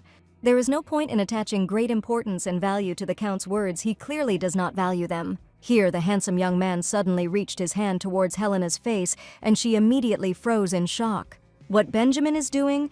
Helena's cheeks turned traitorously red. Let her just stand there and not move. Has this cold and dismissive guy finally fallen in love with a girl? Sooner or later, it had to happen, of course, but the Countess did not expect it to happen so quickly. Here the young man took out a cat hair from the collar of Helena's shirt. He just wanted to remove the fur from her. What a silly girl, and Helena has already imagined all sorts of things for herself, which means the girl loves cats. Now that they have figured everything out, it is time for them to return to the lands of the Ishburns, and next time the Countess should not act so abruptly. Count Ishburn turned around and threw over his shoulder that he would not forget what had happened today. Helena was hasty in her actions, but she had her reasons for doing so. If the Count was not going to put up with this, then what would she do? Here the conversation between the two newlyweds was interrupted by an unexpected guest, for the young man Count Ishburn was here. However, the young man didn't even pay attention to the former butler. He just walked past him, as if Wesley was a void. Helena wasn't finished yet. Sir Wesley hung his head in dejection. This was the expected reaction. The former butler is still of no use to Count Benjamin, but his wife thinks otherwise, and all this confusion is because of the rooms that Wesley locked. Sir Wesley immediately raised his gaze to the young master. He would see to it that the rooms were opened immediately. In fact, the former butler left Ishburnov Castle on the orders of the Count, so Wesley will not return there. It's not his whim or laziness. The former servant simply cannot return with Sir Heron. A white cat cautiously emerged from around the corner of the sofa. Sir Wesley said that all the fluffy ones here had been abandoned by humans. And a stray cat that has been mistreated and left to live on the streets and starve must carry a lot of pain within itself. But despite the fact that it was humans who hurt these little ones, they continue to let them get so close. It is clear that Sir Wesley has done a great job with his furry charges. The more wounded the souls of these beautiful creatures are, the more important it is to simply stay close to them. Why shouldn't a man use his trepidation and tenacity in another field? A person can also be like a wounded cat. This is not a decision that Wesley can make on his own. The virtue of a knight is not simply blindly following orders. And right now, the former butler is very much needed in the lands of the county of Ishburnov. Sir Wesley himself knows this. If the Earl allows the former minister to return, then even if he orders Wesley to leave, he cannot, never again. The young count did not answer the butler. He only nodded silently to him, and that was enough. Pleased with this arrangement, the girl winked at the newly minted employee, and that was it. But Wesley was afraid. Where did the Count go without his wife? Did he really come here alone? And why is this important? It means her husband was in a hurry to get here. The conversation went very well today. Countess Ishburn is very pleased. As expected, nothing is impossible for Helena Ishburn. She did it. Stop smiling already. It's annoying. Finally, the house of the Ishpern family will come to its senses. And what is going on with Iran? It turned out that he is a very gentle creature. The knight hears everything. Helena is a good girl. Who is a good girl? She is a good girl. The young count is impatiently waiting for what will happen next. And at that moment, the girl completely forgot what kind of person Count Benjamin Ishpern really was. However, the young count dispelled her rosy dreams with the first ray of reality. And why all this to Helena? The girl was always everyone's favorite. She did everything perfectly. She was an example for everyone, damn Benjamin Ishpern. A few days before the incident, the treasured keys to the castle's locked rooms were finally found. The main character can't wait to see what has been hidden from her eyes behind closed doors all this time. Wow, this office is much tidier than Helena expected. So many more discoveries await her. This is the transformation of Sir Wesley. The Countess is impressed. The butler was even more impressed when he learned that the teenager was the new Countess. What a relief that the office remained untouched. The former Count conducted all his official business here. This means that all important documents should have been stored inside the personal office of the former head of the county. The new butler pointed to a drawer in the Countess's desk. This was where all the accounting books were kept. Bank accounts, savings accounts, business documents, contracts, it was all here. Helena knew it. Even if the previous count was lazy, it cannot be that the count's estate was completely ruined. So that's why Sir Wesley stayed in Goha. He couldn't leave. The Ishpern house owns large shares in several Goha businesses. It may seem like a lot, but the butler managed several of them on behalf of Count Ishpern. This means that those enterprises that were left without control happily brought profit to their trusted persons. However, now everything has changed. No one will encroach on the feeding trough of the Ishpern house anymore. Thanks to these accounting books, the newly minted countess will be able to put the squeeze on these greedy thieves. As expected from Helena Ishpern, Milady is truly an unusual woman. Let the butler continue. The future of the Count's house is in her hands. Isn't it too early for such praise? Step by step, the girl will put everything in order here. The sun began to set behind the horizon, giving the inhabitants of the southern lands a fiery sunset. The main character worked at her desk from early morning until sunset. There are so many documents here. The young countess's eyes already looked glassy. Her brain was tired and was already having trouble focusing on details. This noble house does indeed have a long heritage. Account books, contracts, a list of the castle's reserves compiled by Sir Joe. There is so much more to do. It seems like it will never end, no matter how hard the aristocrat works.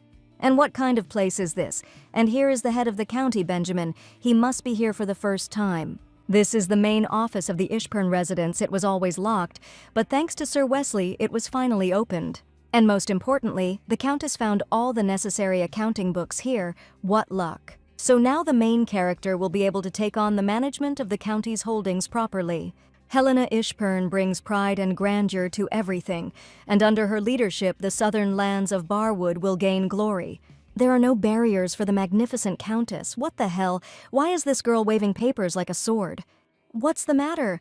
Helena's assertiveness frightens the Count, and rightly so. She is going to use this paper to nail down the annoyingness in Benjamin. It looks incredibly frightening. The girl can't see it, but the Count's face is petrified with horror. After what happened, the Countess at least thought a little about what Helena should have thought about.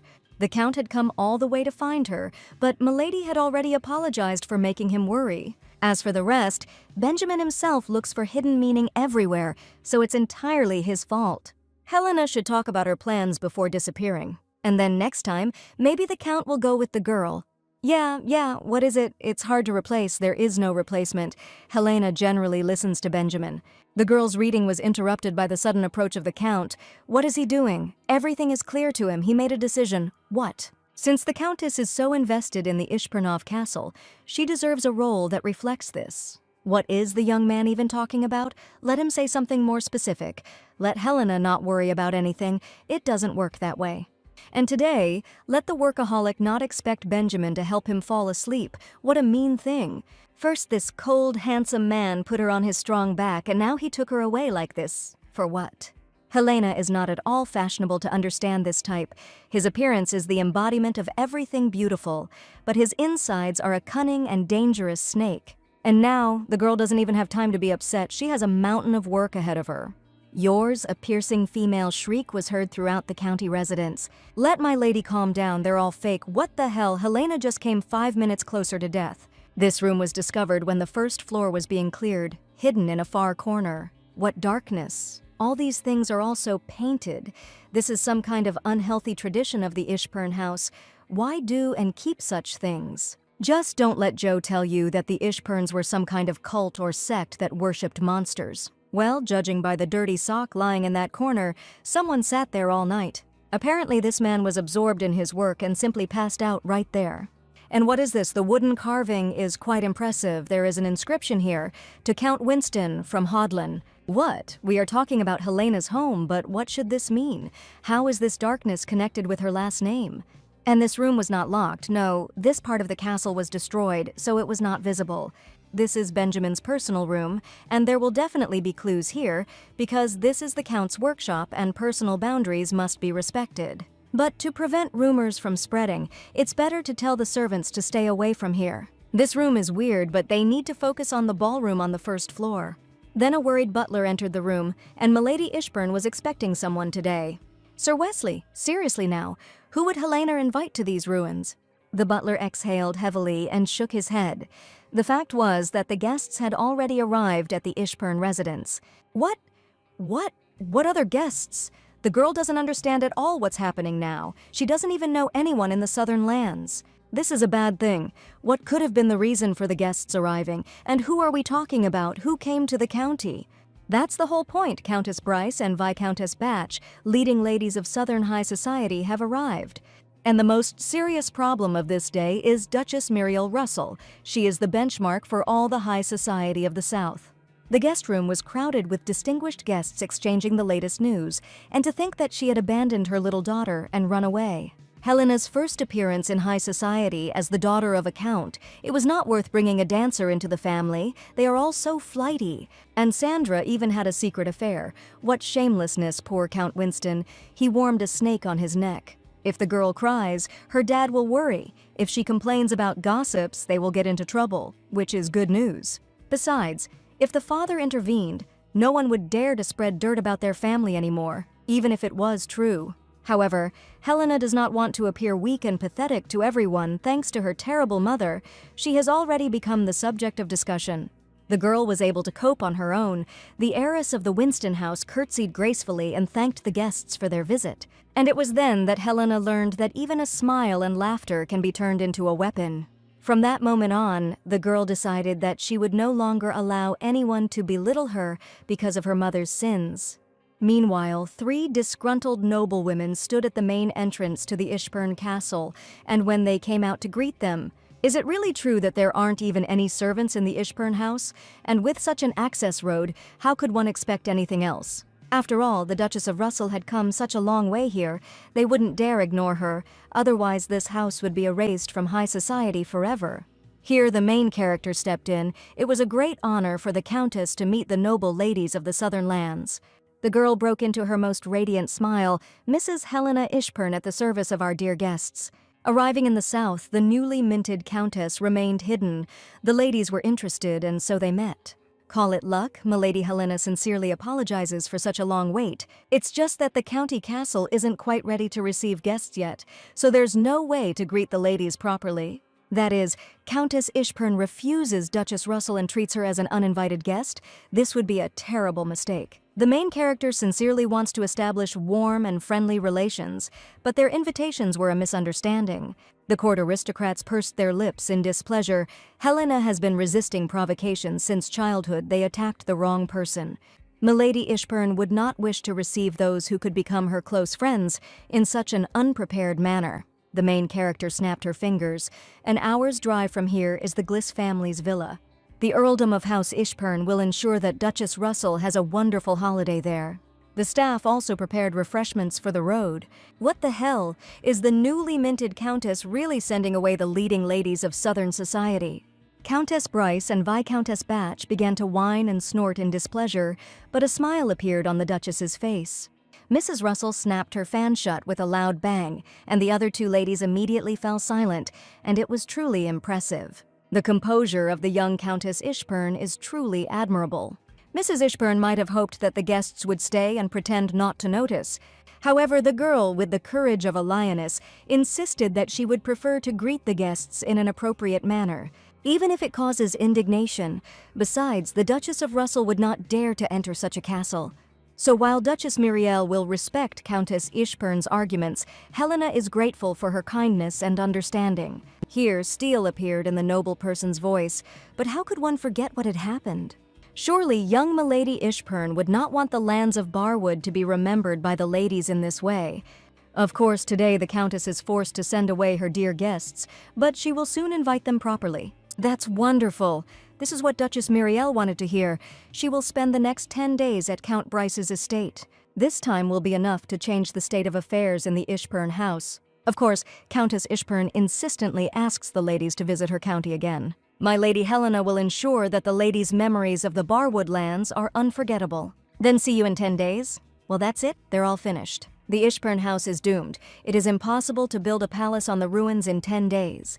Sir Wesley didn't see how brilliantly Helena had twisted everything, but 10 days were catastrophically short. They found themselves in an even worse situation. So Milady didn't solve the problem with bravado, but made it worse. They will cope, but it is important to understand where these invitations came from. The girl definitely didn't send anything. Wait, did this guy really dare to do this to his own home and family? The butler checked all the letters to see if there were any from these ladies who came regularly from Count Bryce's estate, and only recently did Mr. Ishburn decide to send a reply letter. When Sir Wesley asked why this was so, Count Ishburn replied that they would soon find out. What a freak. To disgrace his house, to punish her for not listening to him. Is he going through puberty or something? The ballroom needs to be prepared. The rest of the castle is hopeless. And the chandelier in the ballroom is majestic enough to rival even the Capitol. It will need to be cleaned and decorated. Then shouts were heard. Be careful. Let the servants run away in all directions. Everything is fine. No one was hurt. What's going on here? All the staff were unharmed, but the chandelier was shattered. Seriously, you fucking idiot. What kind of sin did Helena commit that she was forced to become his wife? The girl spent so much effort to revive this place and people, and this is how this scoundrel decided to repay her. Damn, Benjamin Ishburn has officially gone after his death out of turn. The young count took a deep breath of the night air of the southern lands. He felt much calmer under the sky. The former mercenary's solitude was interrupted by a young man holding a personal letter in his hands. Count Ishburn furiously snatched the treasured piece of paper from the hands of the stunned boy. He could go. Benjamin moved to a safe distance to hide from prying eyes and began to read the contents. The letter is written to dear Benji, only she can call the young man that, as her answer always remains the same. She had already written to her dear Benji that they would never be able to meet again. That's why she really wants her Benji to forget about her and live his own life. The young man dear to her heart must find his happiness. Why is Isabella doing this to him? The young count's face immediately distorted into a grimace of rage and malice, and he only repeated her name. This woman claimed that she longed to live under the rays of the sun. She had been repeating this to Benjamin since his childhood. The painfully familiar features of this woman's face float through the young man's mind, and all that remains is his memory of her. A sharp and acute pain hit his temples. The words pierced his soul like knife blows. In the end, Benjamin ruined everything. Benjamin is damned, he is damned, damned. The count's breathing was ragged. Cold sweat was pouring down his face. The surviving mercenary squad was at the end of its strength. Anyone without armor must retreat immediately. The rest of the warriors fight in formation to the last. Here Benjamin slowly cut through the crowd. Everyone take a step back. The words to dear Benji still echoed in the young man's ears. Isabella's answer would remain unchanged. The deadly monster immediately rushed at the main mercenary, as if the young man had been waiting for just this. Rage was burning inside him, and she needed a way out. Otherwise, this feeling would burn out Benjamin's heart, and they would never be able to meet again. The sharp blade of the mercenary's trusty sword reached its target with one precise and sharp movement. The huge predator sank its fangs into Benjamin's sword. Why can't they see each other anymore? Why is this happening to him? Why Isabella wants her dear Benji to forget about her and live his own life. But the young man will never be able to forget this woman. Even if he wants to with all his heart, he still won't be able to. This was simply beyond his soul. Isabella entered it and closed the door behind her, and that was where she belonged. At this time, the second monster was already approaching Benjamin. A furious roar was heard throughout the area, and the steely smell of blood spread through the air. The young man bared his teeth again. He didn't agree. Why wasn't his opinion taken into account? Why wasn't he the one making the decision? Isabella had decided everything herself. Dear Benji must find his happiness, and in this woman's opinion, a mercenary must do it. Splashes of still warm blood from the monsters irrigated the cold ground. Benjamin put all his pain and despair into his blows. How can a mercenary even think about his own personal happiness when he knows perfectly well that Isabella is barely hanging on there? As always, there were mountains of corpses around the deadly mercenary, and blood flowed in streams under his feet. The last drops of blood fell from the blade of the young man's sword, and this was what his life looked like. That's great. Perhaps such a miserable life is still better than enduring this monster in the reflection. The sun began to set behind the horizon, coloring the sky orange, and it began to get sharply colder. The main character went outside and began to admire the fiery sunset. She was interrupted by the sound of someone's approaching footsteps. A young count came out of the thicket towards her. His entire handsome face and steel body were covered in bloodstains. It was creepy. The girl stared at her husband in shock, and who was so unlucky to meet Benjamin today. A treacherous glimmer of worry flashed in the girl's emerald eyes. Where was he? What had happened? The bloody executioner just waved his hand coldly. This was none of Helena's concern. Let him not waste his time. It's as if the main character was doused with slop. It's her own fault. Helena gets burned every time she gets into this type. Well, okay, then they can talk about business right away, ignoring his appearance, which screams that the Count has killed an entire village somewhere nearby. So the Countess went looking for the former butler, trying to make their home better, and this bastard repaid her like this. How can you humiliate people who worked so hard for this house? It means the guests really did show up. The Count sent half-serious answers, and the nobles immediately rushed over. He apologized, and that should solve everything, I suppose. And the apology from the young man is not enough. With his childish and stupid antics, he brought trouble to the whole house, and not to Helena. For this blockhead to know that his wife despised him even without this flawed act of revenge, Benjamin didn't even have to try. How could one put the honor of one's own home and people at risk because of an unhealthy emotion? The young head of the county understood everything. If Helena had finished chatting here, it was time for him to go, what? But the Ishpernov castle is in that direction. The young man still has important things to do. Let the girl go there alone. What other business could there be at such a late hour? It's already almost dark outside. This blockhead can't hear at all. What's wrong with this guy? Is Benjamin her karmic debt in this life or something? And where the girl stumbled, Benjamin suddenly appeared in front of Helena. What the heck, he's like a shadow. Something unfamiliar to her, until that day flashed in his ruby eyes. His soul seemed to be begging for mercy and warmth. Let him stop looking at her like that. The Countess immediately feels like a villain, although the Count is the main villain here. A few days later, the main character sat in the dining hall in complete confusion about what was wrong with Benjamin Ishpern. Now the girl feels guilty, as if the Count has feelings and cares about Helena. After the words about hatred this psycho just took and disappeared, he still hasn't appeared in his own castle. How can you even understand this guy? He provoked her every day, tried to belittle and offend her, and in the end, her eyes were wet. Why did this happen all of a sudden? Benjamin despises her. Where did this drama come from? He hoped that after this, the Countess would run after him or something. And why should she feel uneasy at all? It was the Count who decided to raze her and their house to the ground, just because he was not noticed. This guy is like a resentful teenager with delusions of grandeur, and he started it anyway, so Helena won't waste a second worrying about him. Besides, thanks to this freak, she has more important problems, the upcoming banquet. She also needs to find evidence about Benjamin's group and report it to the Empress. And as soon as Helena receives her title and lands, she will immediately get rid of her husband. He will regret everything. However, she didn't have a single piece of evidence in her hands yet, and there was only one suspicious place left in this castle. This is the personal workshop of the young Count. Everything there is so frightening and gloomy, a creepy place. How I don't want to return to this horror, but there are no other options, otherwise the Countess will never see freedom and happiness. She will have to thoroughly search the workshop and not get caught red-handed, otherwise she will not be able to avoid serious problems. Milady Ishpern doesn't like pumpkin dishes, why not? She's been eating them since childhood, that makes her happy. Why does it look like they'll have to eat pumpkins for a long time? Did they buy a ton of pumpkins from the locals? This year there was a crazy harvest, so now there are pumpkins in abundance in every home, by the way. It is a very versatile food. So now there is a huge number of pumpkins in the residence. Just a minute, this is exactly what this castle needs. And the season is right because it is at this time of year that locals celebrate this creepy and gloomy holiday with pumpkins, perfect for this nightmarish estate. One thought quickly followed another. The girl would arrange a luxurious reception for those noble ladies. These pumpkins will become her weapons. What a relief they are saved. Sir Wesley is such a good man. Helena started dancing with the orange savior. She will not become an outcast for the rest of her days and will still be popular. What a gorgeous necklace. Is that by any chance the big sapphire in the center that everyone is talking about? The lady has a keen eye, and how could she not? She must live up to such an unusual invitation, right? There must be something special there, since they sent everyone home first and only then invited everyone. If the northern aristocrat dares to drive out the leading ladies of southern society this time, they will not let it go. What a terrible state the road is in.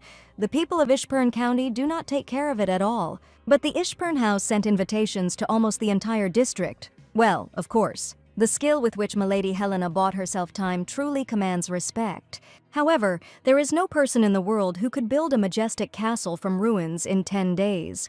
The children are happy to welcome the ladies to the lands of Barwood. Let them try the cookies. They drive away evil spirits. What is this? Did the lady take a wrong turn on the road or something? What does all this mean? Jack-o'-lanterns, spider webs, the newly minted countess must have thrown a party to celebrate the Night of the Monsters. Mrs. Rodrich said that she had once been to one like this. Will they really take part too? That is, it all looks ridiculous. Well, that means our dear guests have heard about the Night of the Monsters, which means Helena's efforts were not in vain. The Night of the Beasts is a custom that originates from the ancient people of wizards. They believed that when the sun weakened, the monsters of the underworld would rise from the very depths. These hellish monsters would torment every person who crossed their path, and that time was rich in pumpkins, and they were used as lanterns. So pumpkins began to illuminate the frightening and unknown darkness, and people themselves dressed up as monsters to confuse them. Of course, there is no better place in the world for a celebration of darkness and fear than the main character's new home, the Ishpernhof Castle, at the service of dear ladies. True, when the monsters really began to crawl out of the cracks, only the younger generation began to welcome this custom. Let the noble ladies not worry so much. A warm welcome and a unique festive atmosphere await them inside. Crowds of guests enthusiastically explored every corner of the gloomy castle. Let the guests follow the hostess of the evening. Viscountess Batch stood in amazement as she reached the center of the ballroom. The chandelier was simply of unprecedented beauty. Could it be that Countess Ishpern had deliberately dropped such a work for the sake of celebration? Here laughter could be heard from the crowd. Well, perhaps everything could have been presented like this, but in reality, the chandelier simply fell off the cable. What a cutie! At first, the stately guest thought the same thing because the decorations were chosen so well. Countess Ishpern really surprised Viscountess Batch. She had never seen such an impressive reception before. The main character is very grateful for the warm words and confessions. She was so embarrassed to show all this. But that's all. The noble ladies were so looking forward to the opportunity to return to the county seat. Countess Ishpern must honestly admit that if it were not for the help of the people from her house, nothing would have worked out. Even the smallest children took part in the preparation and decoration of Ishpern Castle, which warms the heart of its owner. The kids prepared these gingerbread men together with the chef and will be happy to treat their guests with them. Let the dear guests definitely try the little people. The children tried so hard. What a creepy aunt, and she is definitely without a monster mask. The frightened boy immediately recoiled from the vile Countess Bryce and ran to Helena. He had nothing to fear. The young countess's story touched Countess Bryce so much that Helena has strong doubts. It seems that Milady was in a great hurry since she had to resort to the help of ordinary people. What a nasty thing. The Countess from the south is very interested. In the north, everyone is smart enough to boast that a chandelier fell in his house. From the outside, it might have looked exactly as unhealthy as Mrs. Bryce described. However, the girl did not think about this at all. She simply wanted to repay her dear guests for their kindness and understanding. The first meeting with the leading ladies of the southern lands had gone so awkwardly that Countess Ishpern wanted to prepare everything in the best possible way. After all, the customs of Southern high society are completely unfamiliar to Milady Helena. She has to rely on the generosity of her guests. Here, the main character loudly slapped Countess Bryce on the hand. She was so glad that she would not be bored in the southern lands. And the newly minted Countess also very much hopes that the great wisdom of Countess Bryce will guide her in the future. The poisonous guest was so stunned by her opponent's radiant reaction that she immediately became confused. While Countess Bryce was trying to squeeze out at least one word, the hostess of the evening, with a triumphant look, called everyone to follow her. Countess Ishpern prepared aromatic tea and spicy sweets, essential attributes of all monster knights. The guests began to follow the girl with genuine enthusiasm and interest in what would happen next. It's all so interesting. Even the Duchess of Russell was delighted with the ideas of the young countess. Well, I never. How annoying it is. Lady Bryce is the flower of Southern high society. What does this girl think of herself? Duchess Muriel looked with curiosity at the gloomy decorations of the Ishpern castle. It was simply a stroke of genius. The main character is very glad that Duchess Russell liked this holiday. Her presence is a great honor for Helena. And Duchess Muriel is grateful to the young countess for arranging this evening. Everything is so wonderful. And in general, the newly minted mistress of the county suffered so much because of the Duchess. Is that really suffering? As Mistress Helena said, they had a great time with the people of Barwood Lands while preparing for the celebration. The Duchess must thank Helena. She will not remain in debt, so the Countess had better not let her guard down for now. What is Milady Russell talking about now? Mrs. Bryce's performance is not over yet. She has known this girl for too long. And the hostess of this gloomy holiday cannot tell why her husband has not yet greeted his guests. The face of the rotten aristocrat was distorted by a poisonous grimace. Could it be that the newlyweds had managed to quarrel before the celebration? Or perhaps, in fact, there is deep discord in the Ishpern household, and each of them is on their own. Apparently, the much-talked-about newlyweds don't even want to see each other. How low and insignificant do you have to be to say something like that in front of everyone? Well, the poor thing doesn't yet know that in the northern lands no one even wanted to mess with Helena. She sent everyone to the bottom. And this Bryce just stood first in her line of destruction. Let her remember this day, and her mistake well. Helena really did call her husband. No matter how withdrawn he was, the Count has no right to ignore his guests. Countess Ishpern hears what Mrs. Bryce is saying. Let her tell everything, where her husband and the host of the evening is now. Here Duchess Russell stood up for the girl. Stop showing everyone your insides. This is a matter of extreme importance. The honor of this house is at stake. Marriage without love is commonplace, but relationships without trust and understanding are doomed to failure. Doesn't the newlywed wife agree with Mrs. Bryce? I wonder if this snake was so scared of Helena, or if she has feelings for Count Ishpern, and this is an act of resentment. Here, the butlers of the residence announced the arrival of the young Count Ishpern. Oh well. All the guests immediately turned to look at the doors of the ballroom, and admiring gasps spread throughout the room. Count Benjamin Ishpern himself? Can a person be so beautiful it blinds the eyes? The main character's jaw dropped. Everyone saw that this unearthly handsome man was her husband. That's how it was.